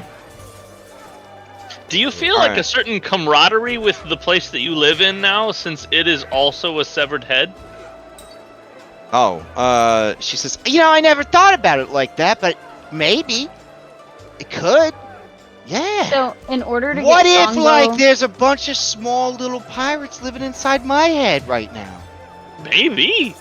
Wow. Or maybe you're destined to be the prophet of the giant skull or something. Yeah, well, you know what? You're destined to order or I'm gonna leave. in order to get Songbo to stop asking, Oh, I her don't have any questions, money. I ask She her, says, we need to I, Tiffy, we need a sign. People can't be bringing their kids up in here. This is ridiculous. I ask her what she has, where I can get a round of assault, a shot for all of us for less than for not very expensive. What's your bottom shelf? What well liqueurs do you have? What's your bottom shelf, and then what's underneath that? It's like, well, we got a real nice formaldehyde. If you ain't dead, it'll get you closer. It'll get you closer. So what do you have that's what well drinks do you have we got for pickle those that are juice. living? Turns out it doesn't hydrate the living like water does. We had a few people try to replace their water diet with leftover pickle juice. They had a lot of energy till they died. All right, and if I wanted 8 shots of pickle juice, what would that do to my wallet? Oh, well, going off the gold standard, I need 8 silver pieces. Done. All right. Any food, or Nope, you just no, thank gonna? you. Oh, okay, just gonna nurse it. All right. She heads off to get the drinks. Thank goodness. Songbow, please do not talk to her anymore. And I don't think she'll make talk to me anymore. good. And make a sign on the wall. None of that either. Look, Alright. you're all taller than me, almost all of you. I couldn't see the sign before. I stand like what? An inch or two taller than Songbow Tiffy made me? returns to your table. She watches the exchange between the two small furries, and you see her one eye squint in like a little happy, like half moon as she watches, and she says, "To be young and in love, how wonderful." So it sounded like before you made a terrible scene, you were asking about a cube. Why, have you heard something? I can't say that I have heard of a specific cube, but if you're looking for information, I don't know if Peggy's is really the best place to go. Not trying to send business away, but you don't seem like the type that are here to get pegged, nor do you seem like you're deep in your coin. You could That's true, try we and all have brave our the legs. library. The library. Mm. It moves. How do you find it? Oh, well, that's half the fun, I've heard. You know, we could I've use a been there local before. guide. I was trying to look up secret techniques of the Beyblade Masters. Yes. I feel like anytime the library is brought up, you can just look at Songbow and it's like looking at Macaulay Culkin from the Page Master, where he's just like put in the cartoon world of it and he's like, wow. Yes. She says, well, the library is very much alive, and it decides who gets in and who gets out. It can sense whether your intentions for knowledge are, well, worth its time, I suppose. You know, we could use a local guide, and we could use a night quartermaster. Oh, Just, well, just in case you ever feel like exploring other prospects. I mean, I do charge a headhunting fee, but I could certainly try to find. So how long would you Oh be in port? no, I was talking about you, but Oh, you're trying to recruit me for your pirate ship. oh yeah, I mean I just saw how harangued you were by that idiot barkeep. Oh no. They're learning. That's it's my job to teach and pass on my knowledge. You know, But you also seem to be one of my seeking fellow crew knowledge, members used right? to have a job like that too.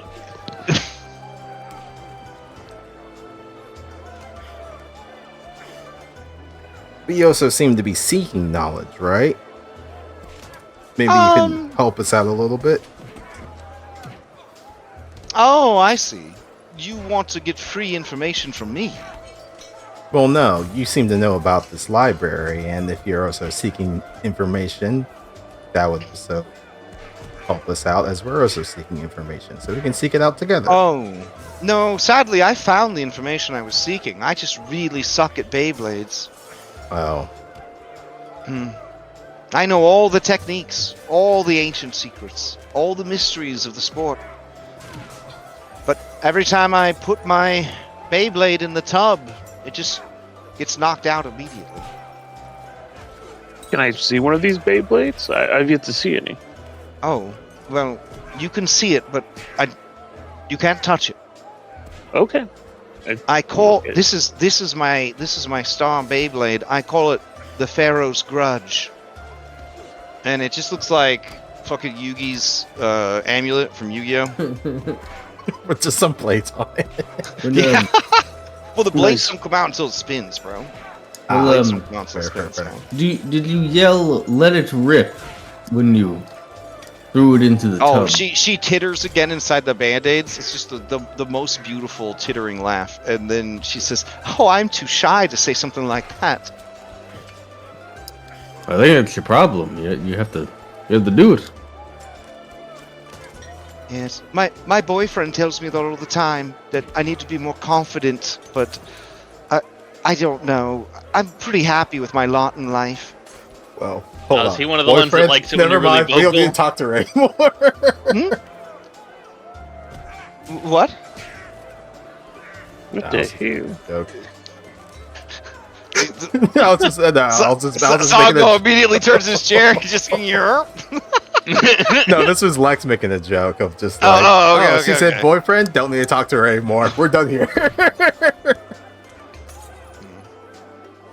She whispers to you, Cloudtooth. She says, "This Beyblade can actually cast a 3rd level lightning bolt once per day, but I've never That's kept it in the amazing. ring long enough to activate it."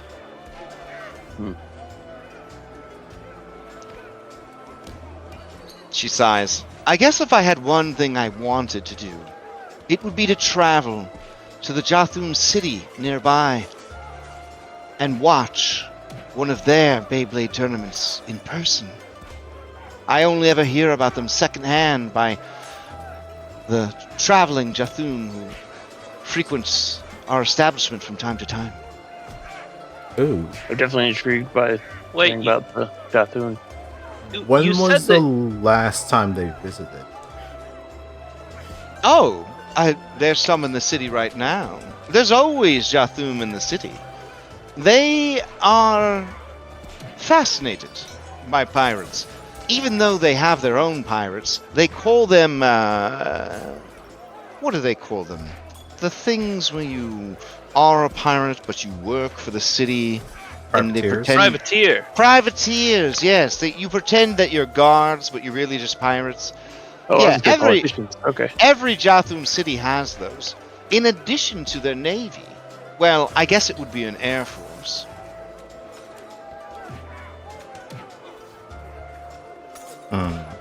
Sorry, I'm not native to the plane.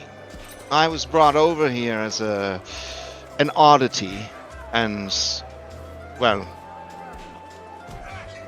I'm free now. I feel like a lot of people who came over here weren't native. Yes. There's a lot of strange new people in that city that appeared roughly 3 decades, I suppose, ago. That Terranathus? Yes. Very interesting place. Yeah, she kind of eyeballs everybody. That's where we're from. No. He doesn't even get that out. Stop it. Dude was cracking himself up so hard there was a delay in blurting out. She says, I like "You don't it. say."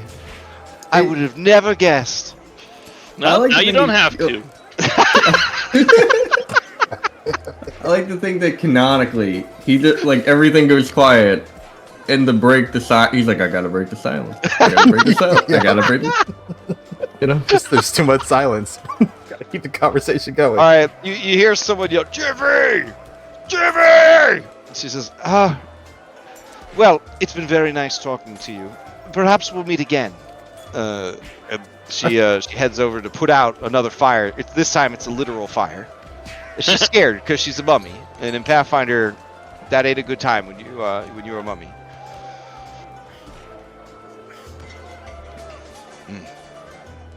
Songbo, you do realize that Cloudhoof, I am gonna say that your Jathum DNA, not trying to be racist, but something activated when you saw that Beyblade. Your Oh, I'm intrigued.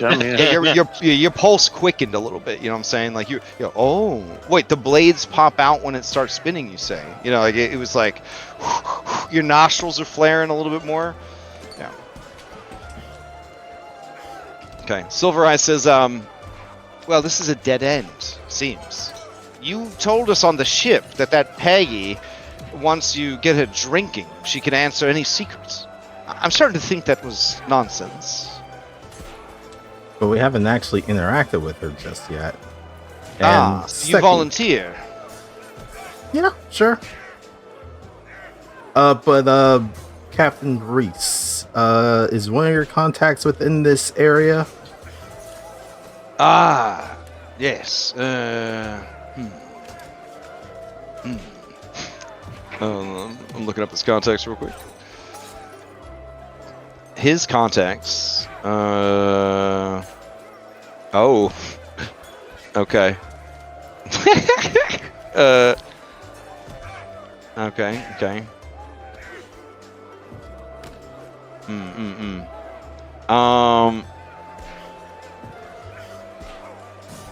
Okay. He says, "Oh, none of them would be seen in a place like this. Not that there's anything wrong with pegging. It's got a long and storied history. Very important part of the pirate's way of life." And then he looks over at Songbo, realizes that there's a miner here, and he says, "You know, for the peg legs." Yeah. It's classic. I remember. Can someone please just tell him what pegging actually is? I know. No, we're going to wait until it's middle more- school and let them do it. I feel like it's more fun this way, to be honest. Goldleaf. Okay, so Peggy is still on the stage, right? Yeah, she's always on the stage. Okay, Goldleaf starts heading that direction. Okay. And she's just up there like, and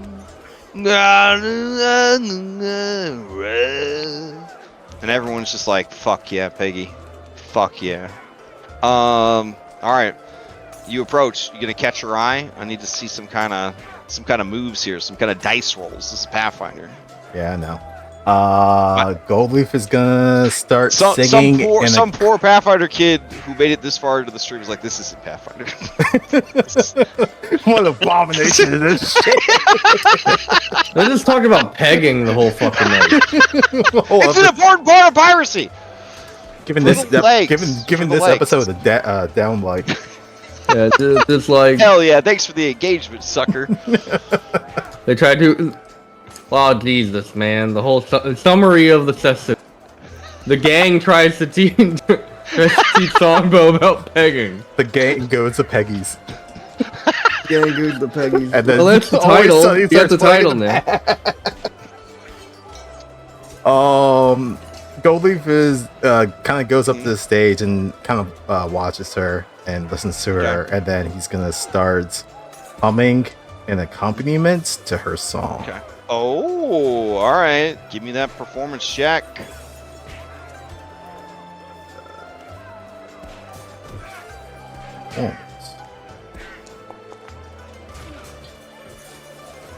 Okay, yeah. That's what I was looking for. So with a 20, she starts to nod her head, and it's like that really sad movie, A Star Is Born. You know what I'm saying? But like the not sad part, you know, where they like fall in love, and like she's like looking at you. She's like bobbing her head. She's like singing along with you. You're singing along with her. Everybody in the whole place is picking up the vibes. They're like love at first sight. We're witnessing it. A Star Is Born. I'll step onto the stage. Oh shit! Somebody like somebody reaches for a weapon, and then they stop themselves because they know that true love is happening right now. Okay. I also hold my hands up. I have no weapons on me. Oh, okay. So seeing That you, they can see.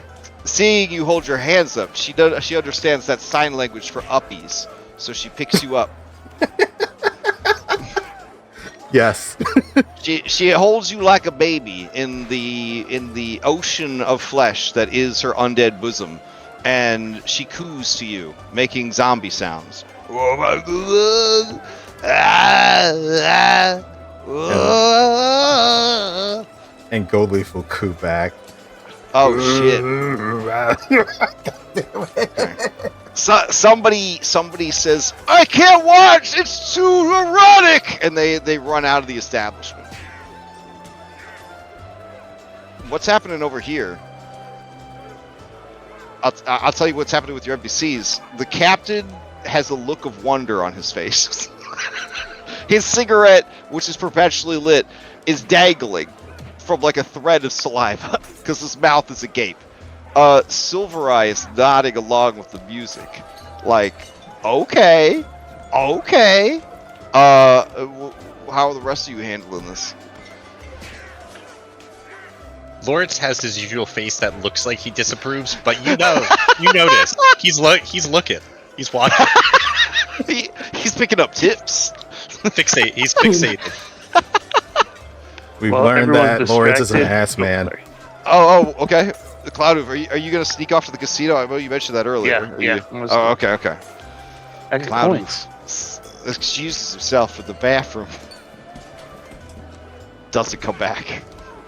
While everybody's distracted, Jade just kind of wants to wind her way through the area and see if she can spot anybody who's not particularly paying attention to what's going on, since it seems like everybody's enraptured by this. So maybe the one person that's not, they might know it. Well, the one person that's not is definitely Tiffy. Because she's seen it all. She's seen it all in her 3,000 years of life. Damn, Jade gets death. discouraged and definitely feels like there's not going to be anything here unless we can get something out of Peggy. Songbow's craning his neck to look out the window, trying to see any sign of the library. Okay. You're in a hanging ship that is aimed in the opposite direction of the city. You see an endless expanse of sky out the window. Like, they say it wanders, maybe it flies. Isaac, you got anything for us?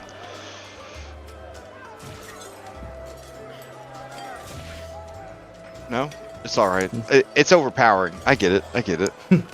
Alright, Gold Leaf. She's gonna want you to take it to the next level. What do you got? To the next level, what do I got? Just a follow-up skill check. Oh, okay. I mean, continuing said performance.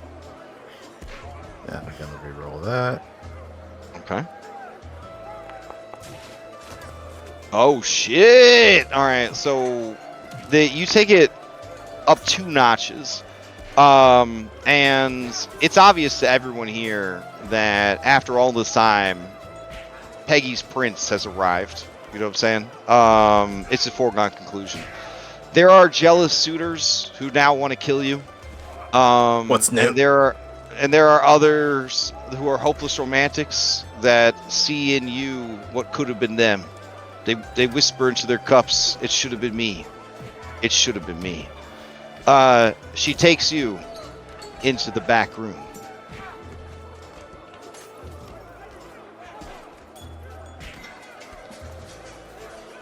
Do you guys let him go? Could be the last time you ever see him. Well, he died doing what he loved. I live here now. Fine. You guys are gonna have to find a new quartermaster.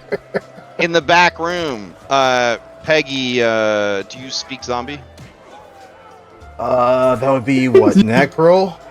Yeah, that'd be Necro with a zombie dialect. Unfortunately, I do not. Not even normal Necro? Not even No. upper class Necro? Okay. Then she just motions to an oversized couch, a couch big enough for a 12-foot tall woman. And she says, "Ugh." I will go to the couch. Okay. She saunters, and it's a lot to take in, over to a cabinet. She opens it. It's a bar. And she looks coyly over her shoulder at you, and she says, "Yeah."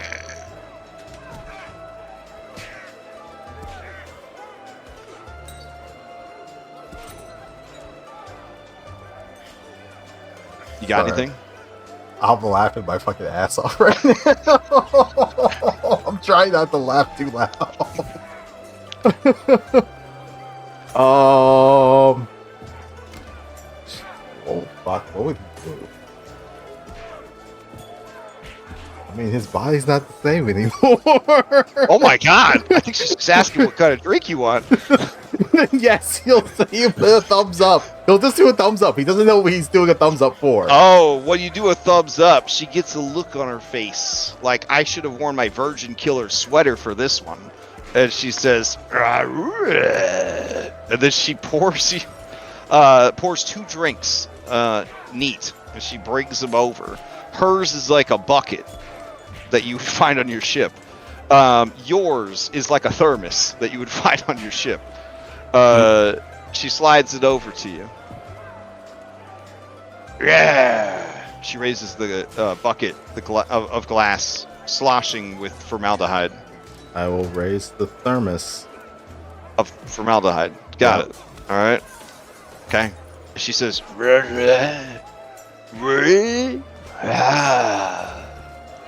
and you see in her, you've seen this look a million times when you were a man. She's down. She's she's DTP, down to peg. I don't know how many times you've seen that look, but that's sort of your interpretation of the look. Is as a professional bard.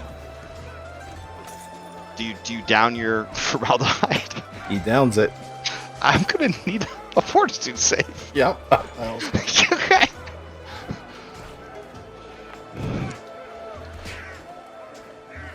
Oh wow. Okay. Yeah. You keep it down. It burns every part of you. It's horrible. Oh yeah. As a is good for a plant. Yeah, it's real bad. She nods her head. And she reaches out with a hand that's the size of your body, and delicately with two fingies, she squeezes where a bicep should be. I have +1 strength. So she feels that +1 strength. Her eyes open wide, like she wasn't expecting that. Wasn't expecting Not a that. typical bar. She grabs her bucket-sized shot glass. She slams it. She throws it. It shatters in the corner. She tears off her bodice.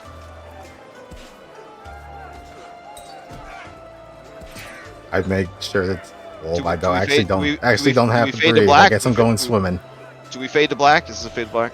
Fade to black. Fade to black. Okay. All right.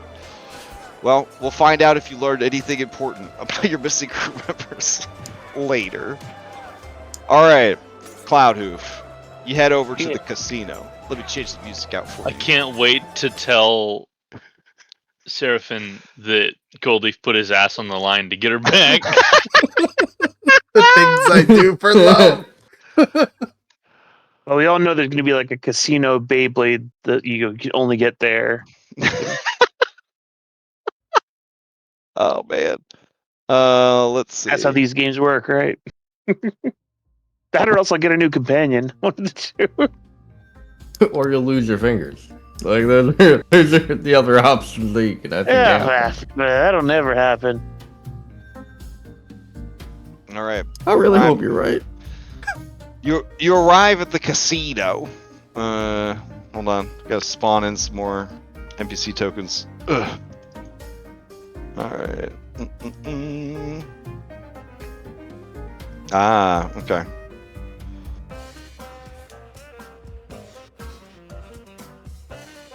All right.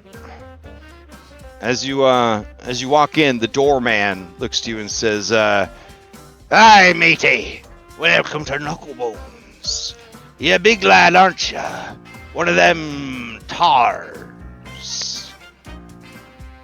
Been a lot more of you in the city. You here working for the Echoes, I assume.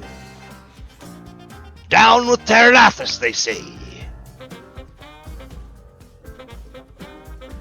This skeleton does not have his eye lights turned on, so it is very hard to read his emotions. Bet you guys didn't know that was a thing, that they could turn their eye lights on and off. So, what was that group name? I'm gonna write that down. The Echoes. I guess recall knowledge. Oh yeah, go for it. Saddle. Oh, I didn't know there was doesn't gonna sound be familiar. French I didn't know there's gonna be French vocals in here. Dang. I really have to play this game. What is this from? It's from Claire Obscure Expedition 33. Oh. Yeah. Which has been recommended that's to me next on my list, 13 times. So I should probably get on that eventually. I should probably just give up on Fire Emblem Echoes, let's be honest. I should probably just give up on it. Alright. Cloudhoof, you have heard the name, but a lot has happened. And you can't really connect it. But you have heard the name. You have heard it in a rumor before from one of your companions. But you just, there's too much going on right now to kind of place it.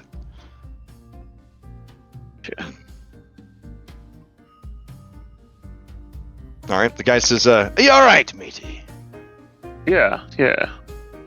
Well, welcome to Knucklebones.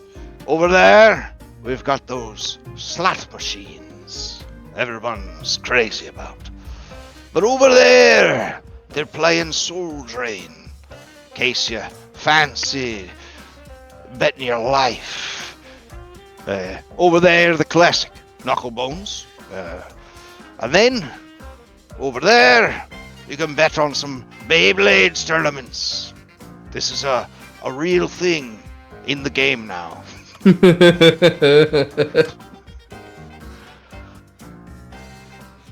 Well, first thing I'm gonna do is go to the prize counter and see what you can get.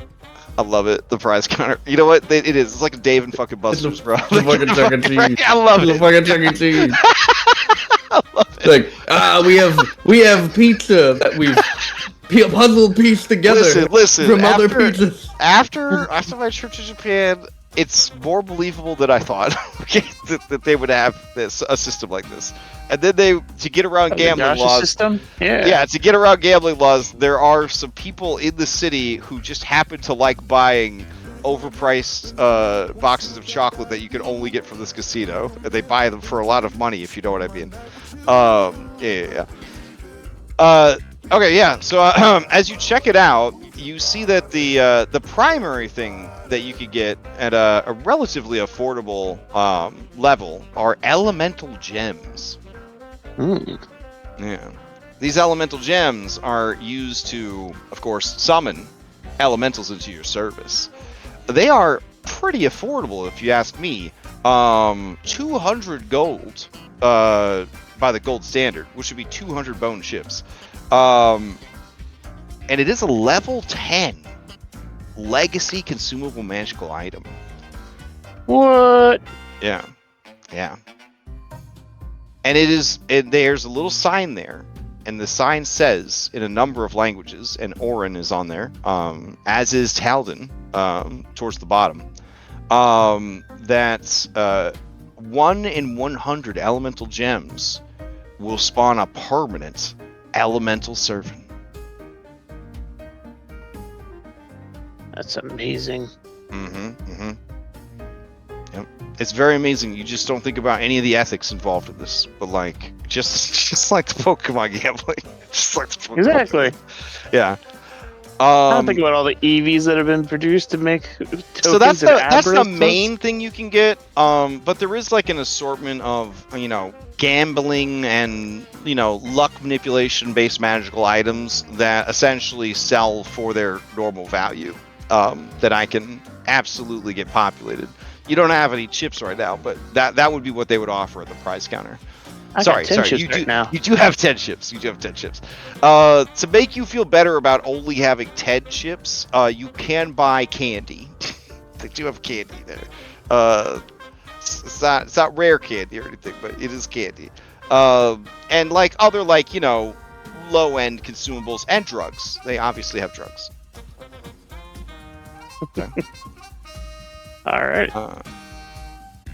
Okay. Do you essentially? Oh yeah. Here you go. As you are examining the counter, you hear over at the Knucklebones table, guys, I wanted to go to the whorehouse. I don't want to go to gambling place. I mean, it's just boring. And then Samuel says they gave us free money. We would be idiots not to come here and get the free money. They're idiots. They gave us the money. And then Miranda says, well, we're kind of the idiots because we could have just cashed out the chips and left and had the money, but you wanted to try and make more money at this stupid Knucklebones game, and you lost all our money! And she slams her tiny fist into the table, disrupting the Knucklebones game. And the dealer says, oh, that's a foul. That's a foul. 5 gold penalty. And she says, I hate this place! They don't seem to notice you. Well, I'm going to try some Knucklebones. Well, Oh, dang, you saunter over to their table? yeah. All right. Let's see. Do you have gambling lore? That would make things really easy for me. No. Of course not. Do you have gaming lore? No. I see. Okay. All right. Let me check something. So normally in Pathfinder, normally in Pathfinder, gambling can be done as a downtime activity to earn money. If you're just doing it as sort of a flavor kind of thing, like the skill check wouldn't really represent making money so much as like some other action that would take place during that time frame. So if you wanted to do 2 hours of gambling, break even, and then roll like an investigation check, like then you could do that to like kind of like figure out like, hey, like I'm trying to find out this information. So that would be like how Pathfinder handles it. If you actually want to make money gambling, the way they do it is you would use a related skill as a downtime activity to make money. So, and then I guess if you did downtime activity specifically to gamble at this establishment, the money that you earned would be bone chips for this establishment, if you wanted to do it that way. Let's see. As far as the slot machine goes, like you would just straight up be like rolling against terrible odds to try to earn some money. Like we would just use the normal math from a slot machine. It'd be terrible. But you could do it if you wanted to. But the Knucklebones is not just a game of chance, it's a conversation with fate. This is Mr. Pale, your dealer at the Knucklebones table. They basically hand you a bunch of dice made out of bones, and then you try and it's a bit more complicated than regular Knucklebones, but there's an assortment of skills that you could use, including religion, to pray for better rolls. At the end of the day, though, it really just comes down to, do you want to use this as a means to raise reputation, do an investigation, that sort of thing? I guess we'll just, for now, just use it for information. Okay. Sounds good. All right, go ahead and give me... These are all checks that are associated with Knucklebones. Deception, Perception, Arcana, Thievery, Occultism, Society, Intimidation, Performance, or Religion. We'll do Perception first. Fine. Oh, they also warn you that these dice are cursed, so if you critically fail, you will get a random curse from the Knucklebones curse table. Okay, that is going to be a success. All right, you may ask any one question. They will try to answer it as best they can. Oh, what was the name of the group we're looking for? Shoot. Did we have a name for the... Well, they were taken by the Dawnbeak Raiders, according to eyewitness reports. And then you know what your crew looks like. They're mostly pretty iconic. I mean, you got literally average man playing a role-playing game makes his avatar, but everyone else is pretty, unique.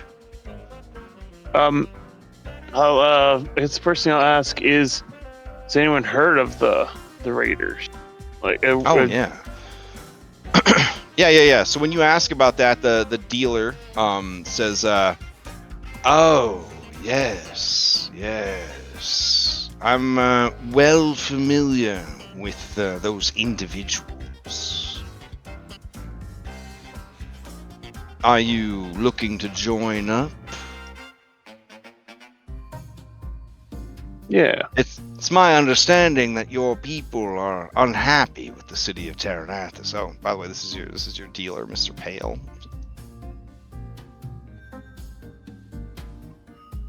He says, yes, well, the Dawnbeak are allowed in the city, but not really. Their leader has his eye on the city. He wants to depose the mayor. She's afraid, and she should be. They say the leader of the Dawnbeak Raiders is a bat-winged demon who wears a mask to hide a face so terrible you would die if you ever saw it.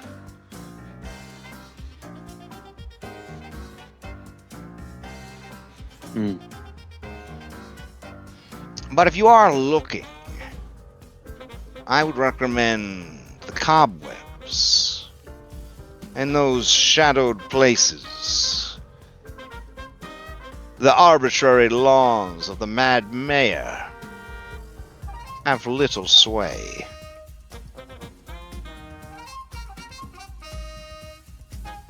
I'll keep that in mind. I'm surprised you haven't run into any. That is also where the echoes can be found.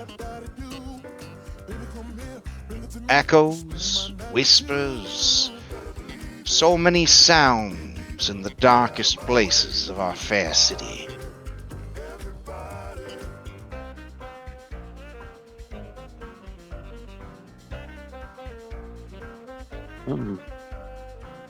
Well, do you know if they've brought in any interesting new cargo in lately?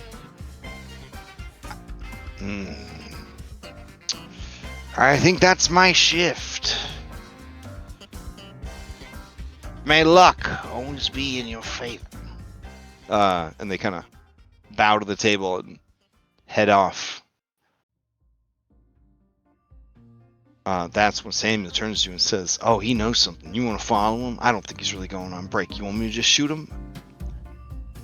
I got one bullet." We'll follow him. Okay. So back to you guys. Do you guys just sit awkwardly, sipping your one pickle juice, waiting for Gold Leaf?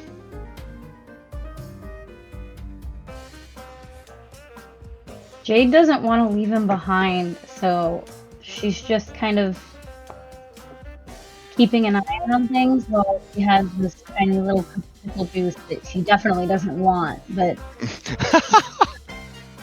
wants to make it seem like she's actually partaking of it.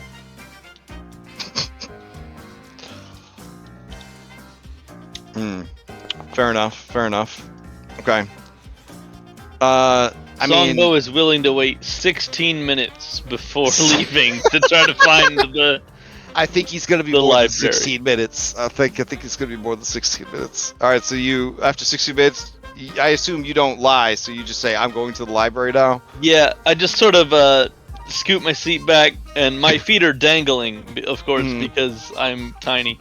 And then I hop down onto the floor, and I say, "All right, I'm going to go look for the library."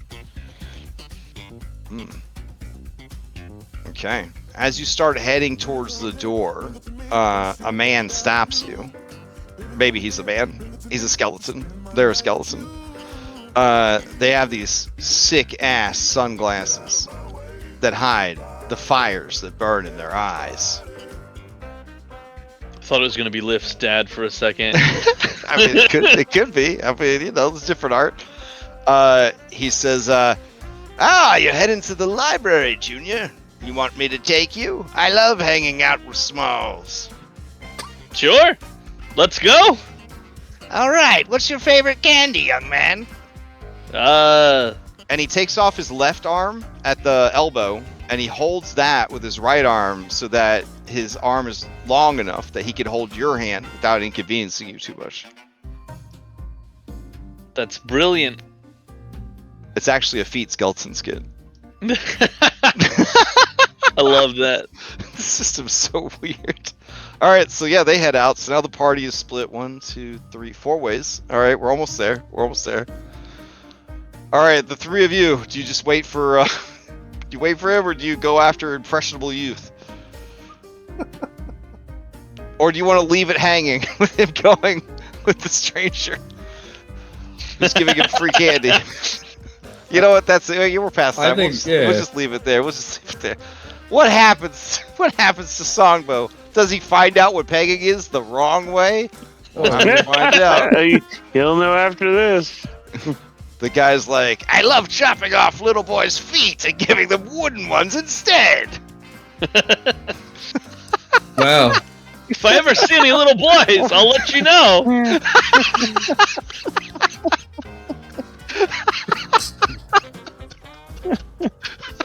Somebody's gonna make like a Dragon Ball Z like next time on Sky. Songbo murdered in dark alley. Let's find out next time. Hey, listen, as long as it's not the One Piece next time where they literally just tell you everything that happens in the episode. Hey, that's what they did in Dragon Ball. Oh Same my god. thing. Will Goku defeat Frieza? He Find does. out next time. Frieza defeated. Okay, fuck, man. I know the next episode. So sometimes One Piece would be like, fine, we get it, Crash, we get it. You know, you don't like to spoil it. That's fine, that's fine. So they're like, Sanji's parents show up and his siblings and stuff. Does he find true love? We don't know. Anything could happen in this next episode that we're not going to tell you about. See us next time for the episode. Sanji fights his dad and he loses and he falls in love with this girl and then he falls in love forever. It's a very descriptive title. Jesus Christ. They're like 30. They're like 30 name words. animes these days. It fills the whole screen. It's so long. The name of the episode, I'm like, come on, dude. And the worst Come part on. is, you get to that next episode, and they're like, "This is what happened last time," for 45 minutes, and you're like, "God damn it!" The first 5 minutes is the recap of the previous episode, and then they start the episode like minutes before that.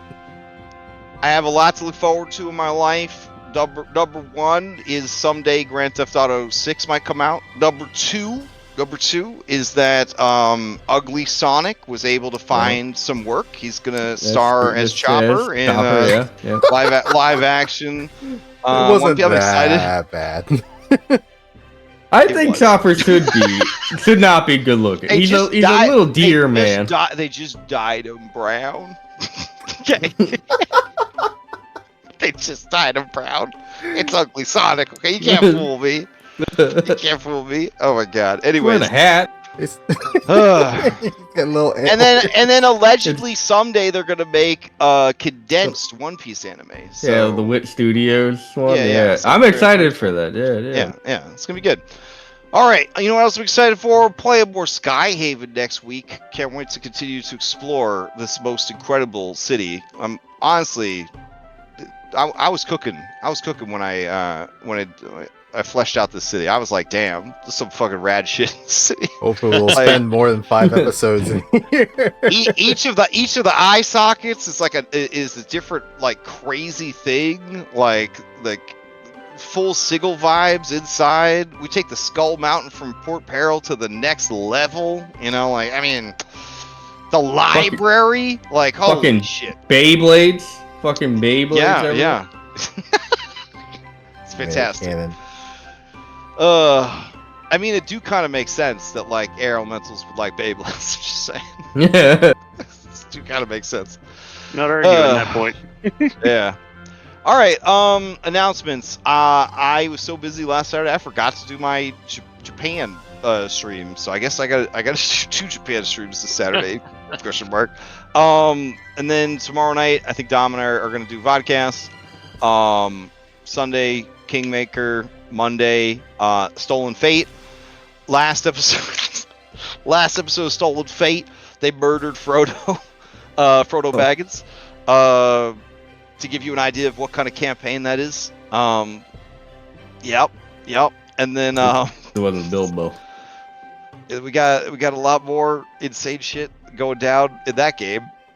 This is only the tip of the iceberg of Crazy Town of like the shit that's gonna go down in that campaign. There's a lot of other games on the server. There's a game tomorrow night, Blades of the Dark. If you have not tried it out, it's like a heist-based game, like Victorian era kind of vibes. So if you're interested in that kind of stuff that's going on the server, and then Dom's got his game on Tuesdays. Red's got a game with Orcs on Sunday. Cryptic Muffin got like 17 games every day of the week.